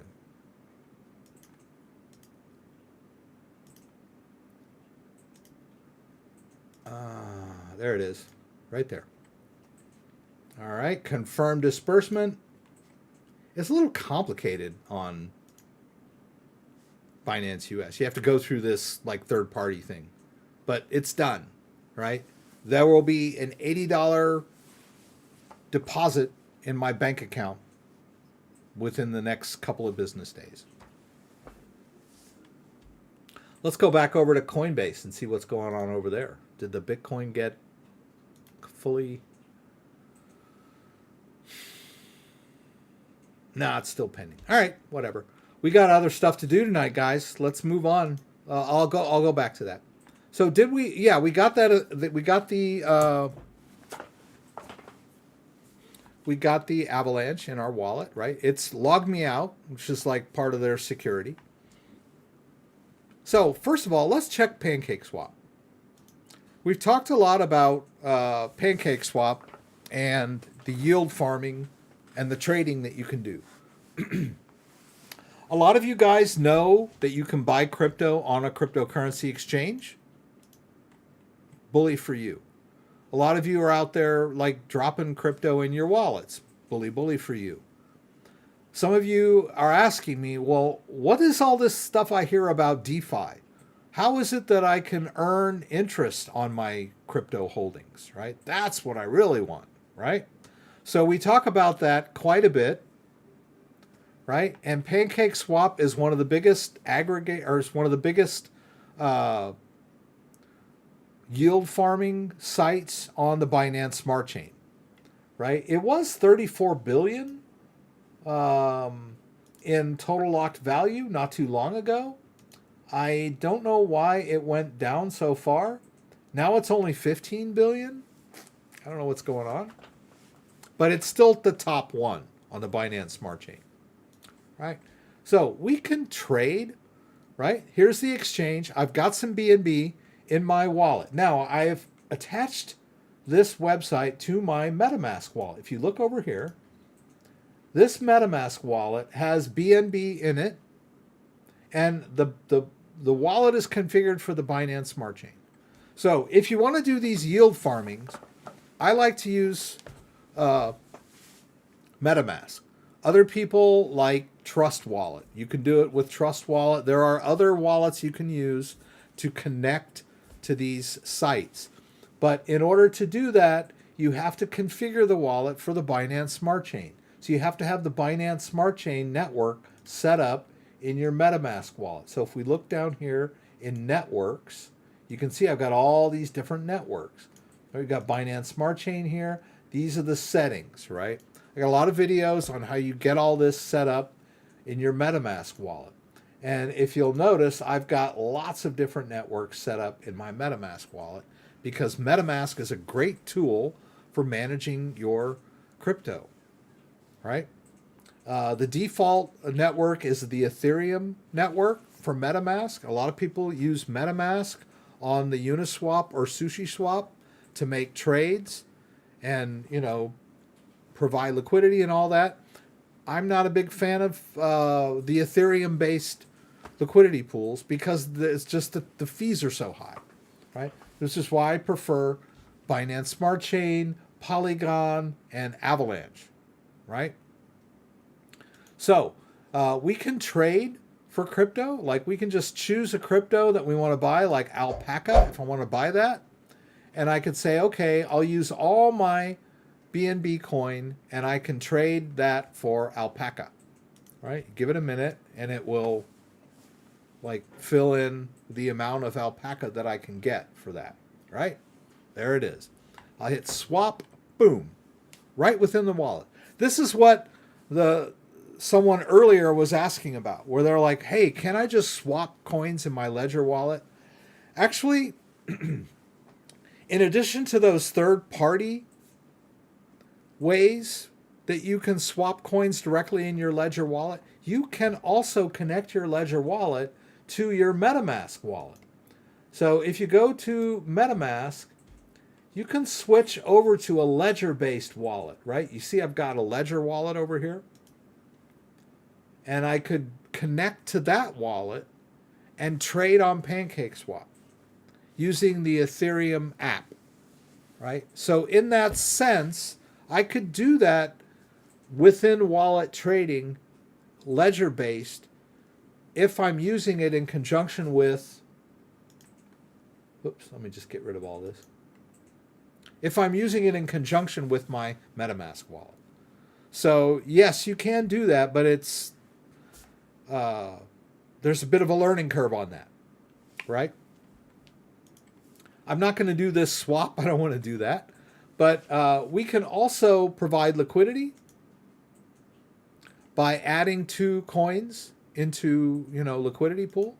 So let's say I'd like to create a liquidity pool using BNB and something else, right? Like say UMB, right? I could take my max UMB and supply liquidity. What this does is deposits those coins in a liquidity pool so that other people that come in to Pancake Swap to trade have access to that liquidity when they do their swaps. I'm helping the community by doing that. But I'm also earning a small piece of the total trading fees that are getting charged on all the people that are in this swap pool that are using this trading pair. So, but there are risks to this, right? If one or the other coin goes up or way down, I could suffer impermanent loss. But if you keep an eye on what you're doing, it's a good way to earn money. A safer way, I consider, is the pools. The pools are not, the single coin pools are safer in the sense that you drop your coin in there and you can kind of forget about it, right? Because you're just going to keep earning that coin, right? Now, the price of cake could go down, but I don't really care. I mean, I care, but it's not going to affect the fact that I'm still earning cake on a regular basis. Even if the price of cake drops, I'm still earning more cake. And when the price of cake goes back up again, I'll have more cake by leaving it in this single pool, single coin liquidity pool. And this is an auto cake pool, which reinvests all the cake that I earn back into the pool automatically. I don't have to do it manually. It's pretty cool. We can also take a liquidity pool and farm it, which means that if we create a liquidity pool, like I just showed you before, I could create a liquidity pool and not only earn those trading fees, I could also drop it into a farm and earn more interest on top of that. But you have to remember that you have to keep an eye on the coins because you could suffer impermanent loss, right? This is a fairly new coin, this Eternal, right? The newer coins have higher APRs, right? If we look at all of them in this, this is it's a pretty safe one, Cake and BNB. They kind of tend to go up in tandem anyway when the market's up. I mean, it's pretty a weird day when Cake would be way up and Binance Coin would be way down, right? It could happen, but not that likely, right? And then we've got this one. This is Binance US dollar, a stable coin versus BNB. There are also stablecoin pools that you can get in that are very safe, but the rewards are the interest is less because they're way less risky. I don't see one in here. But there are places where you can do that. So I just wanted you guys to see that we've got some staking going on here in Pancake Swap. And okay, so let's see what else is going on. Let's take a look at the Polygon network. Right? Let's go. Let's get rid of this one. Let's go over to our MetaMask and switch to Polygon network. All right. Oh, this isn't actually the one that I want. I want this other wallet. As you can see there, I've got some Polygon Matic stored in my ledger. That's pretty cool. But we want this one, the new BSC. There's a little bit of Matic in there. And let's go into, what was that guy we were doing? Not this one. The Dyno Swap. Here's where we can run into the pitfalls, right? When I set up this Dyno Swap, I deposited some Dyno US dollar coin, which is the US dollar coin is a stable coin, but the Dyno is just a regular coin, right? The price of Dyno has tanked, right? So I think it was like $3,000 that I put in here originally. It's down. It's only worth 1,000 now, but I don't have to touch it, right? I can just wait for Dyno to go back up. But I've been waiting a long time, right? So, but let's take a look. What can we salvage from this, right? Let's go back to home, and you can see there that over the last week, and I think we looked at this last week. Over the last week, I've earned $40 in Dyno token, even though it's only worth like 25 cents per Dyno, right? I can hit excavate. I can sign it with my MetaMask wallet that's configured for the Matic network and harvest that, right? And then we talked about this. What can I do with that? Should I put it back in there or should I just cash out? Well, at this point, I've accumulated enough Dyno, right? It doesn't seem to be doing much. So now all these earnings that I'm getting, I'm just going to harvest them. What the heck, right?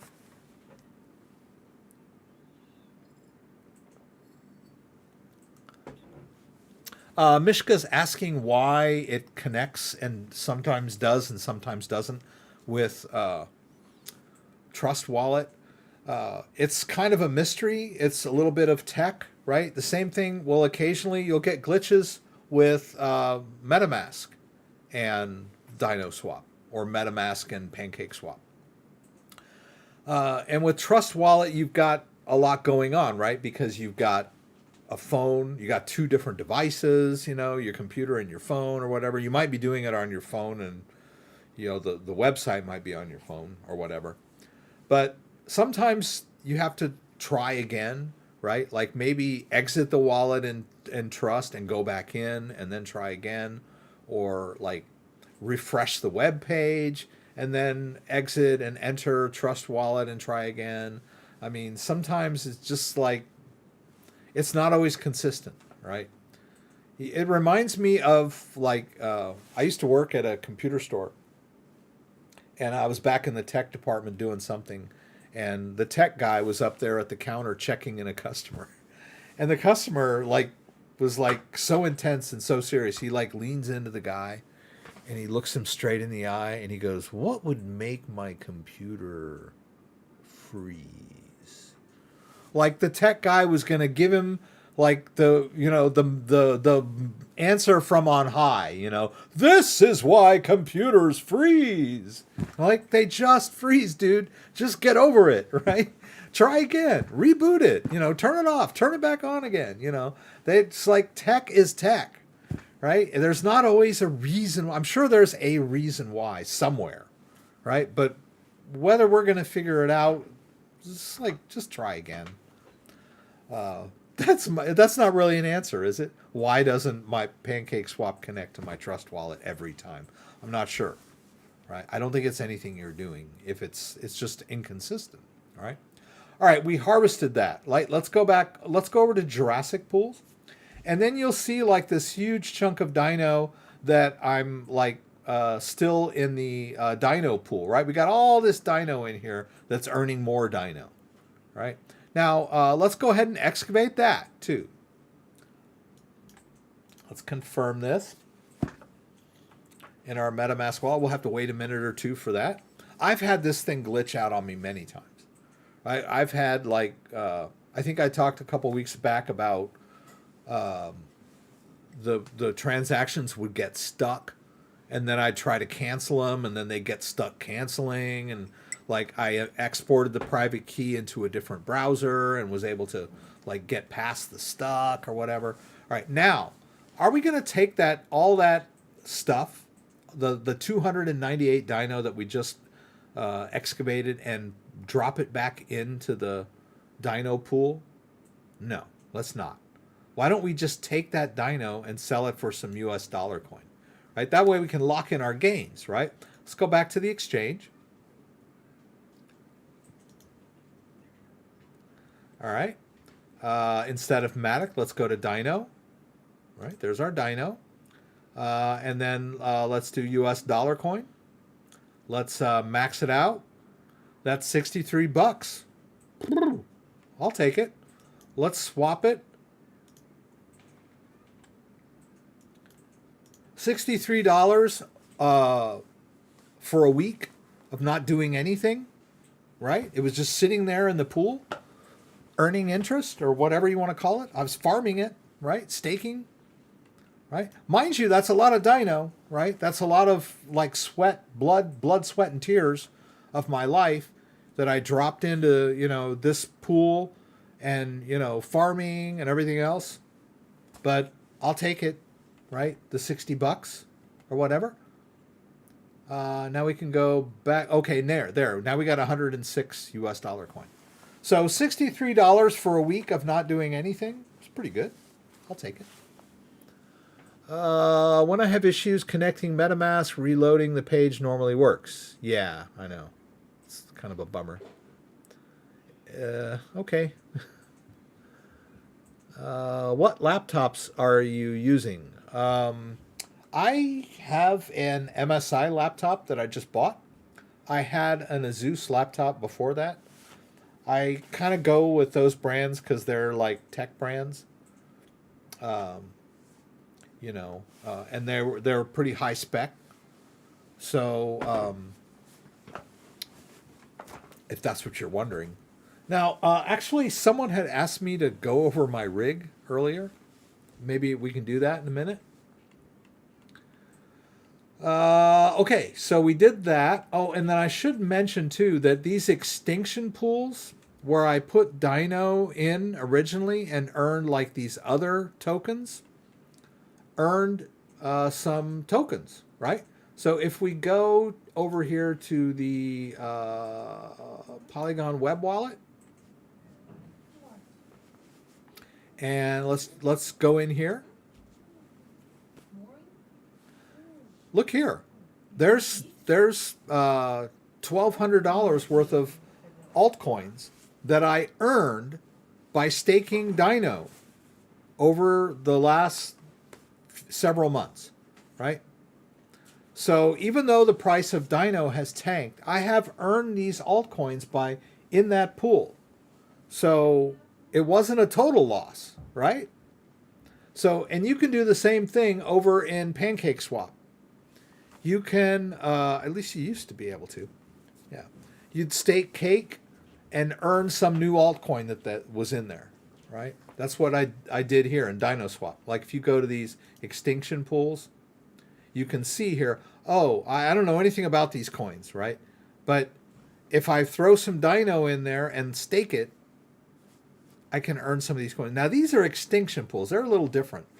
They burn the Dyno that you stake, right? So, you know, your hope is that you're going to break even eventually, right? So there's lots of ways to earn money on your existing crypto, right? The Jurassic pool that we're dealing with over here, the Jurassic pool is a normal stake pool where you can pull it back out when you're done, right? So I'm not losing any Dyno by staking it, right? And the APR here is 167, but like I said, it's paid in Dyno, and Dyno's not worth very much right now. But it has sort of bottomed out and stabilized over the last couple months, right? So I'll just take out the weekly earnings. What the heck? And hopefully someday Dyno will go back up, and I can get all the money back out that I put in originally. All right, that's Dyno Swap. Let's check the Avalanche chain. Right? Let's go over to Metamask, and we'll switch over to the Avalanche mainnet chain. You'll see there I got a little Avalanche in here. This is the Avalanche C chain, right? Right? So, but you can buy stuff. The fees are cheap in AVX, right? So let's go check on our old friend. What was it? Time, right? Wonderland. Let's check out Time. How's that working out for us, right? Let's see. What do we got in here? 1.29, 0.129 memo, right? Let's check the price of Time, because memo and Time, I think, are the same. Let's check out that. All right. What's Wonderland doing today? Okay, 87, right? I think it went down quite a bit this week, right? But it was up. I think its all-time high was like 10 grand, which it briefly hit, I don't know, last week or something.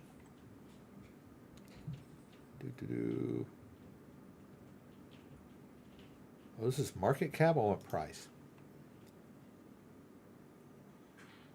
Yeah, it hit 10 grand on November 7th or 8th.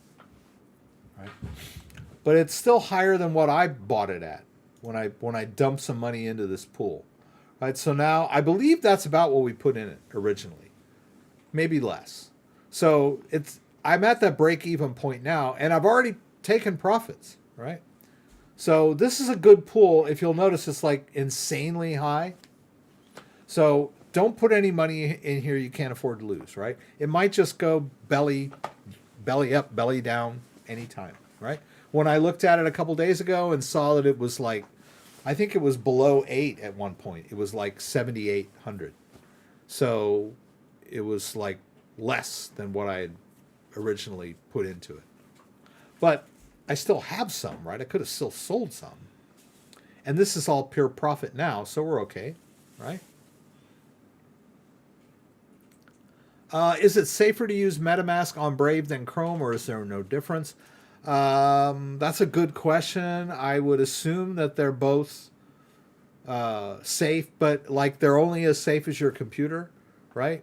If you've got like a bunch of junk extensions in your Chrome browser that might, be doing some mischief, you might be better off with Brave, because Brave is a little more secure as a browser, right?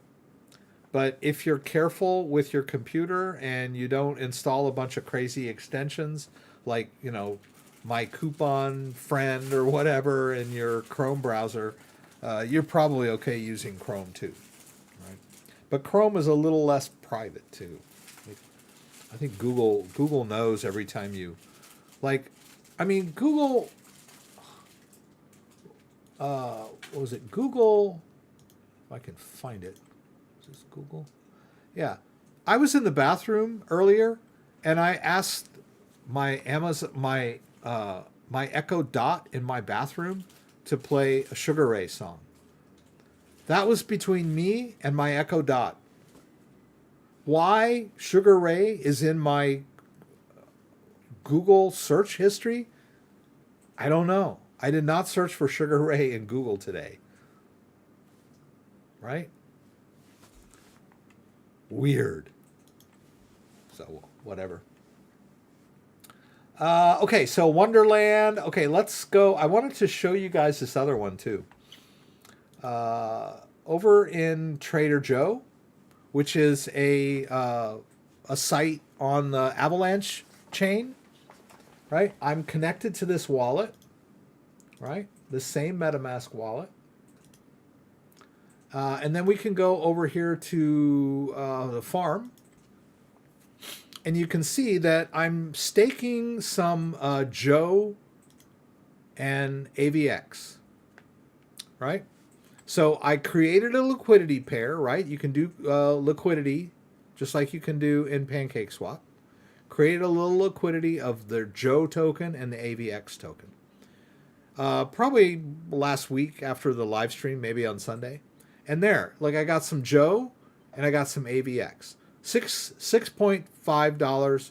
I'm sorry, $6.50 worth of Joe and $3 worth of AVX. Not that much for considering it's been a week. I did better in the Dyno Swap, right? But that's because I have a bunch of Dyno in there, right? I don't know. It's like $900 worth of liquidity pool tokens, right? But I'm only earning, so this one, the return doesn't seem that great. All right, let's hit harvest. We'll sign this in our MetaMask wallet. We might have to sign it twice. Was that me? Was that me or you, honey? No, it's not me. Oh, that was a weird noise. I never heard that noise before. So, and there we go, right? So I harvested from my Joe wrapped AVX. And let's check the wallet now. I'm going to add Joe to my wallet. Let's see.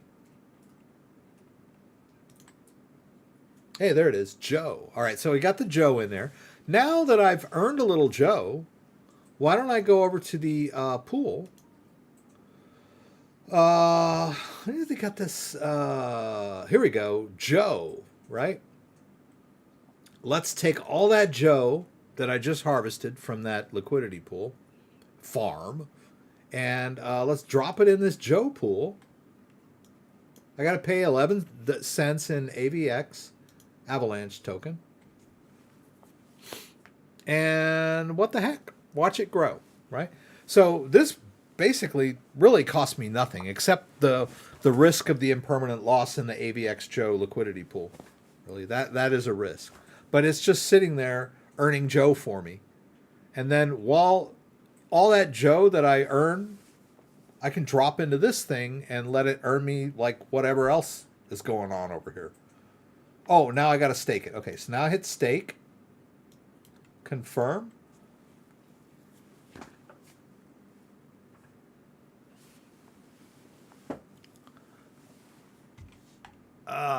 Somebody's spamming. Let's go. Okay. Spam. Okay.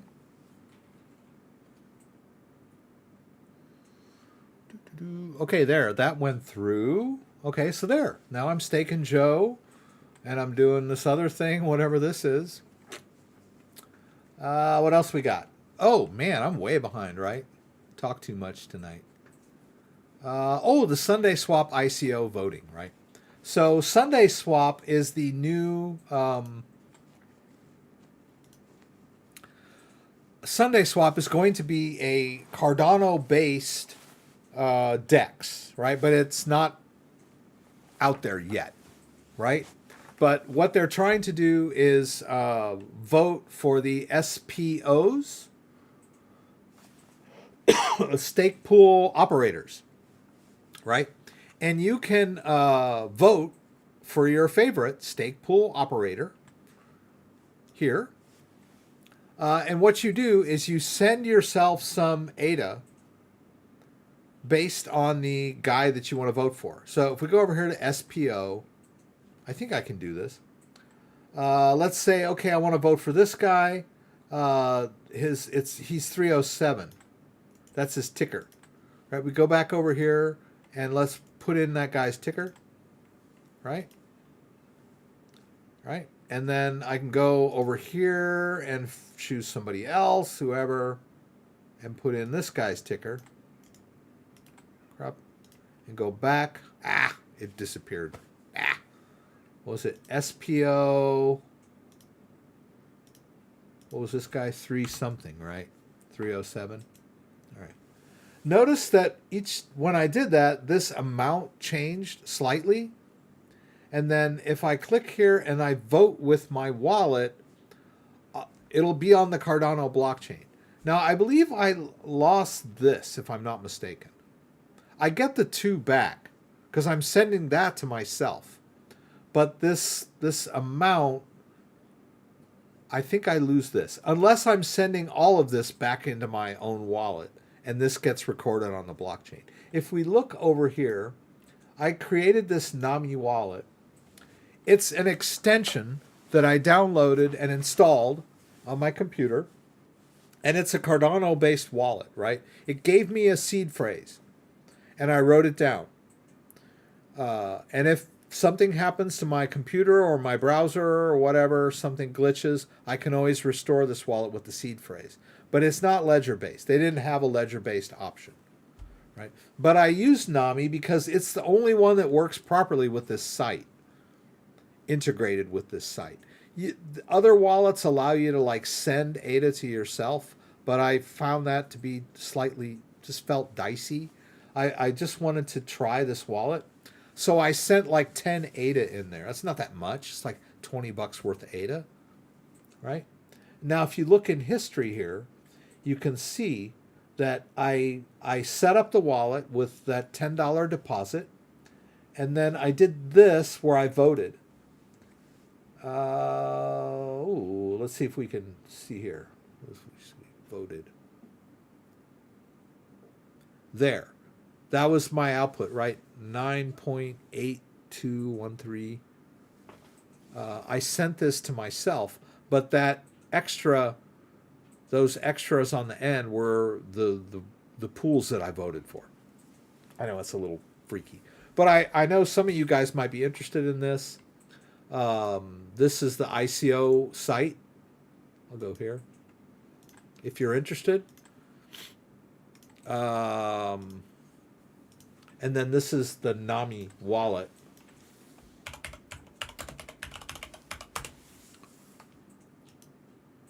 Which appears to be a reasonable wallet. I put some ADA in there. It's still in there. Can't ask for much more than that. Right? Let's see what else we're going to do. Managing Cardano wallets. Okay. I've talked about this a lot before, but if you have a ledger-based wallet and you have the Cardano app on there, you can set up a Cardano wallet. You can't do it in Ledger Live. Oh, wait. Well, let's go back over here. I forgot we were waiting on this.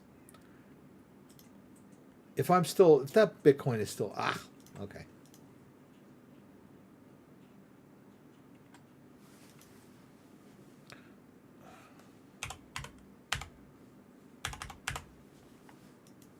Someone asked me earlier, how do you turn your Bitcoin into cash? I said, okay, let's send it back. Send it back to Coinbase. Let's sell the Bitcoin that we have. Where's all of it? Can I just like, they used to, oh wait, sell. Okay, here we go. Sell all my Bitcoin. They're going to charge me another $3. Coinbase. All right. And there it says cash out funds, right? Takes us right there if that's what you want to do. Right? Takes me over to my cash asset. And then I cash out all, and then continue. And I'm going to choose my bank. Oh, I got to pay fees too? Oh, let's just do the Chase. All the bank accounts that I have attached to my Coinbase, I can send this cash to. Let's do Chase. Checking. I'm willing to wait. I don't get any fees on that. Cash out. 0 fees. There we go. Well, I lost some when I traded it, right? And I lost a little when I transferred it back and forth too, right? But if I had like a lot of Bitcoin and I was hard up for cash, and I could sell maybe 10% of my Bitcoin, and for, let's say it's $1,000 worth of Bitcoin, and maybe paid $5 to $10 worth of fees getting it transferred and swapped and whatever. And in fact, it's cheaper on Coinbase Pro, right? But I like to show people how Coinbase works because it's like the one most people are familiar with. Okay, there we go. So we cashed out our Bitcoin. We sold Bitcoin. Mike, for a few fees. See, it all comes back to you in the end, right? While we're on that subject, right? Money is an idea, right? How about that?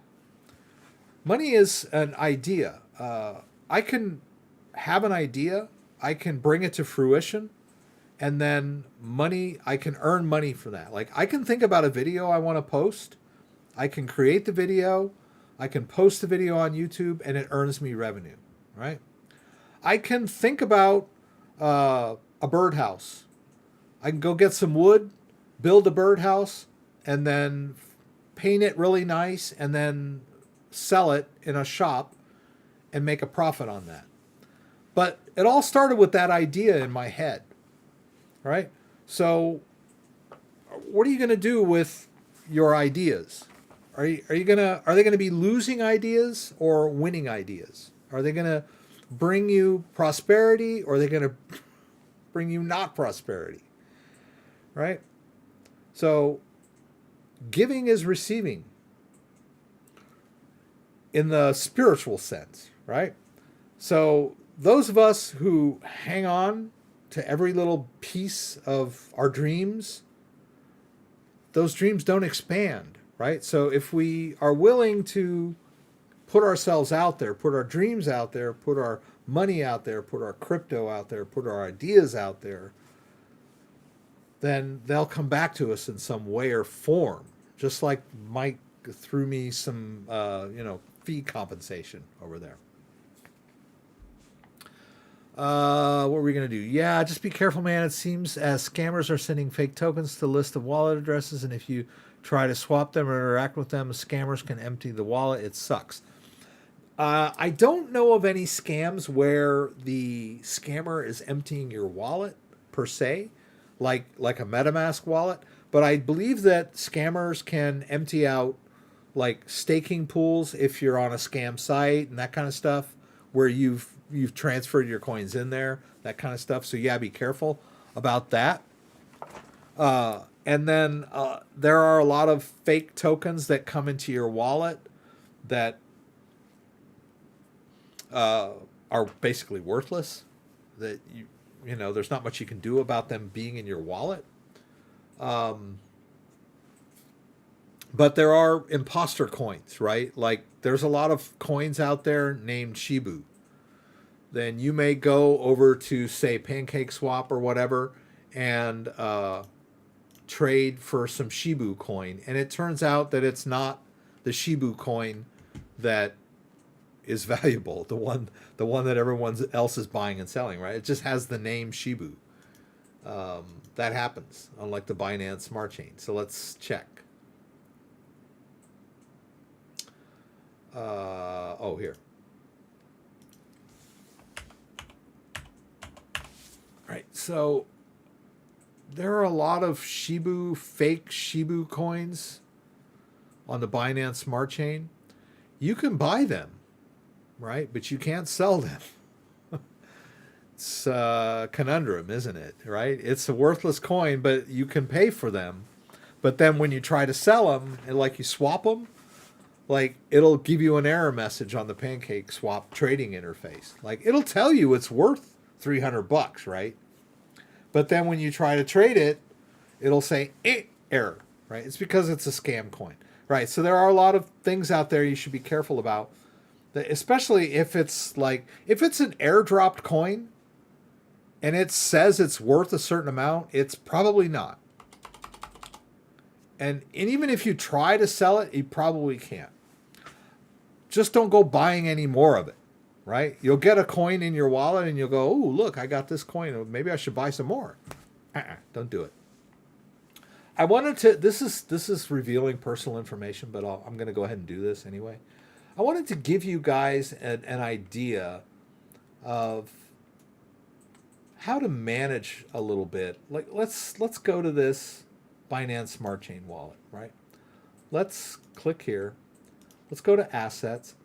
And you can see I've added most of these assets into my wallet, all right? But a lot of times you may not see something that you bought in your MetaMask wallet, right?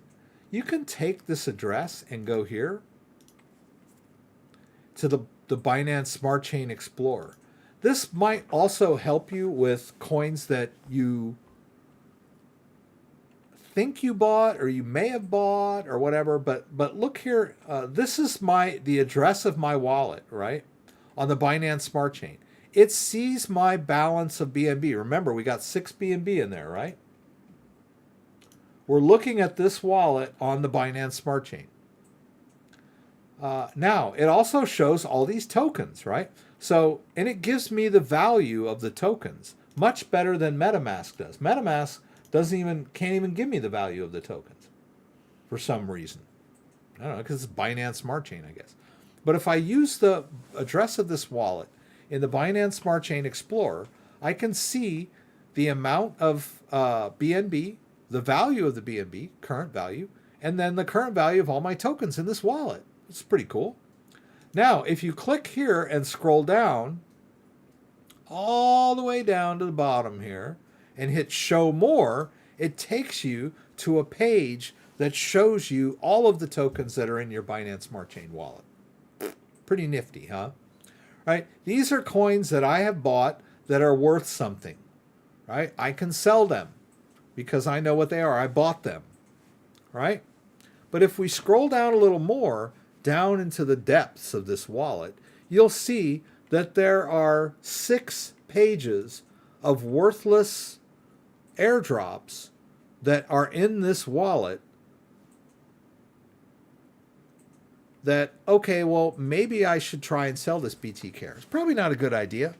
They're most likely worthless, right? Even the Binance Smart Chain doesn't see there any value. But I've got pages and pages of them. This one I'm aware of. Worthless. But, Binance Peg Dot, I know that's in there. I put that in there. This DigiCall, I have no idea what that is. I got DNA Cat. I've got Evergive. I've got game credits. Let's see what else we got in here. We got Binance Pegged IOTA, I guess. I'm looking for one that is familiar, right? One that you might think, oh, look, somebody sent me Solar Doge. I don't know. There was one called Alice. Let's go back. Is that the beginning? Right. No. This is not it. Let's go back to the first one again. I believe there's an Alice token in here that is not Alice. I don't see it in here at the moment. But they'll airdrop you Alice, and you're thinking, woo, somebody sent me Alice. Cool. Let me go buy some more. Well, then when you try to do it, you'll add it to your Pancake Swap thinking that it is the Alice. It's not. It's like a fake Alice. Right? This is real Alice.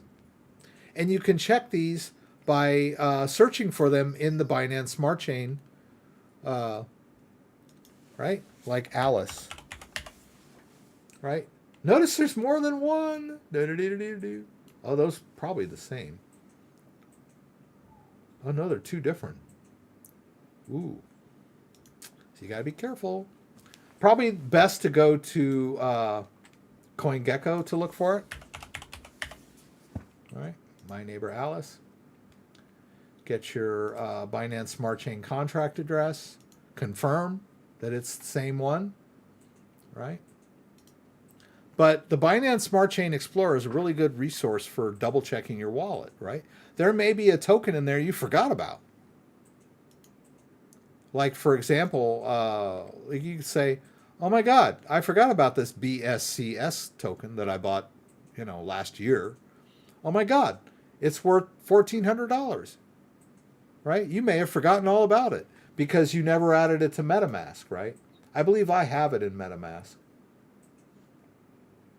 right here, right? But because there's no price on it, I could easily overlook it and forget all about it, right? But if you go to the Binance Smart Chain Explorer and then scroll down there to show tokens, show all your tokens, it gives you a really good view of all the tokens that are in the wallet.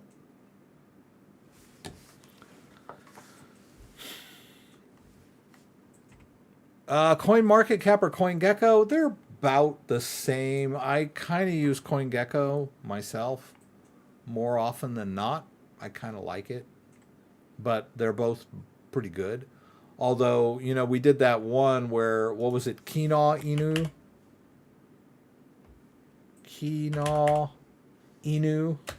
It didn't show up in CoinGecko, but it showed up in Coin. Let's see here. Well,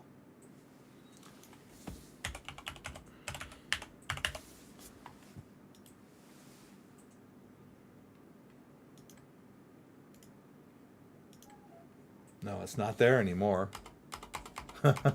It was. Yeah, it got. Yeah, somebody was asking about it about 2 weeks ago. Kina Inu, and then we tried to buy it, and then I bought some, and it turned out it was a dead coin because Kina Reeves' lawyers wouldn't let them use his name or something. It's not even in there. But anyway, it showed up in Coinbase, CoinMarketCap, so I figured it was a legit coin, and then I found out, it's not. Oh, CoinMarketCap is owned by Binance. That's right. I forgot about that. Yeah. I don't know that there's... I mean, it's basically just a resource tool. You're not buying anything. You're just kind of looking up coins in general. Charts and, history and, current value and, like, ratio. But I like... you saw me use CoinGecko several times tonight to determine how much... a certain amount of coin is worth in US dollar, which I kind of like that. It's a good resource for that.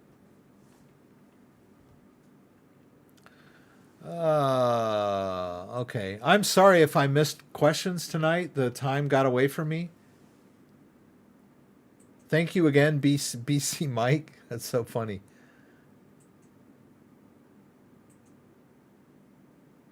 Oh, okay. So he bought some detox that was fake, and when you interacted with it in the wallet, it exploited it, and the scammers could steal everything, which happened to me. Okay. I've never had that happen because I've never done that.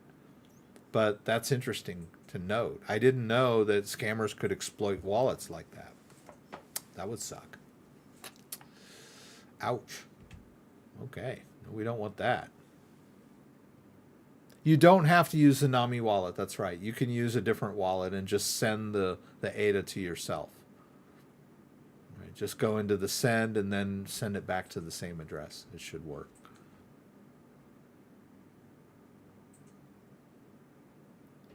Like I said, I did not know that someone could actually steal the coins out of here. I've heard people tell them that. I found it hard to believe, but I mean, he's telling me that that's what happened to him personally, that he had a wallet with coins in it, and that he interacted with a sham coin or scam coin, and somehow they exploited the wallet and emptied out the entire wallet. I didn't know that was possible. It's never happened to me. Usually it's they're stealing from the smart contracts. You may have your coins in the site that disappear, but I don't know.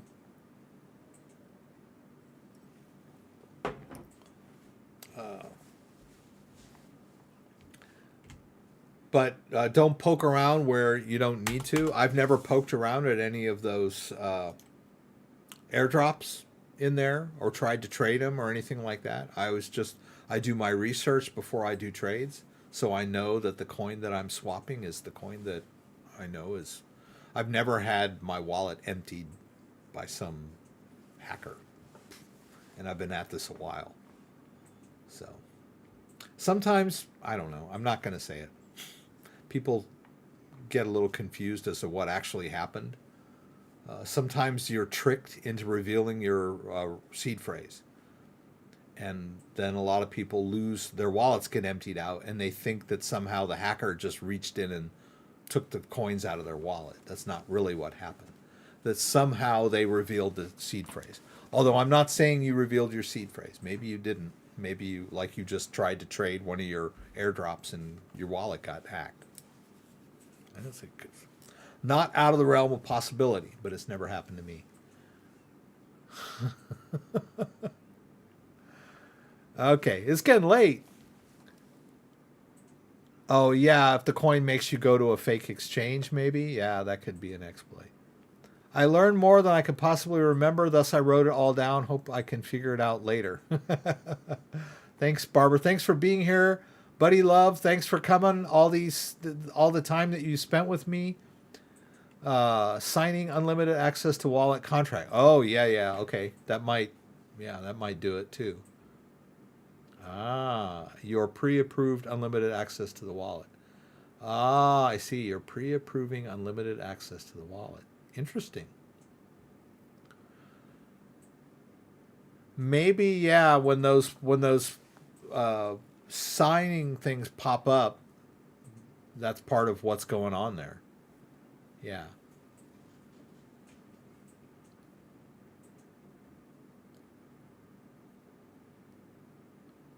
Okay. Go, disconnect any sites that you're like, let's go to MetaMask. Here we go. Connected sites. I got a bunch of them, don't I? I got a bunch of these. Most of them I recognize. Most of them I've worked with in the past. Oh, that one does. I've never seen that one before. Get rid of that. Let's see. Burger Swap. It's been a long time. This chain list I think is cool. Claim ENS. Yeah, I've done that. Crypto Tunes. I've seen that, but I don't use it. Yeah. So yeah, we can go through and just get rid of a lot of these connections that look unfamiliar, but most of these I'm aware of. I'm not sure what that is. Some of them, like, I don't want to disconnect them. I could be earning in these, but I can always reconnect, right? All right, guys, I'm over tonight. Thank you for all the thank you for all of your time being here with me. I'm sorry I didn't get to everything I wanted to do tonight, and I apologize if I did not see your question. I always see them the next day when I'm watching rewatching the live stream, and I get like, oh man, I could have answered that question if I'd have just seen it when I was blabbing away. So if you have a burning question that I missed, please send me an email. I've got my email down below in the description. And you can always add, actually somebody asked me a question last week, and I found their profile on YouTube. Oh, no, that's what it was. I searched for their handle in all of my YouTube comments and found that they had left a comment in one of my YouTube videos. And I was able to respond to that with the answer to his question from the live stream. But I know you guys can't leave comments on the live stream until after it's over. So, and a lot of you are in here and they're asking a question and then you leave. But if you've ever asked me a question in my YouTube or if you ever left a comment in my YouTube, any of my YouTube videos, and you ask me a question here, I can search for your handle and find that you respond to you. Whatever. I'll do my best, right? Anyway, guys, I got to take off. Don't forget we do this every Saturday night, 6 p.m. Eastern Standard Time. Please join me again for the live stream from Michigan, where you can throw out questions, and I'll do my best to get them answered. Hope to see you there. If you like this video, give me a thumbs up. If you'd like to subscribe to my channel, I would appreciate it. When you subscribe, there's a little bell that you can click that will allow you to be alerted whenever I post new content. Once again, thanks for joining me, and hope to see you again soon. Good night, old fart.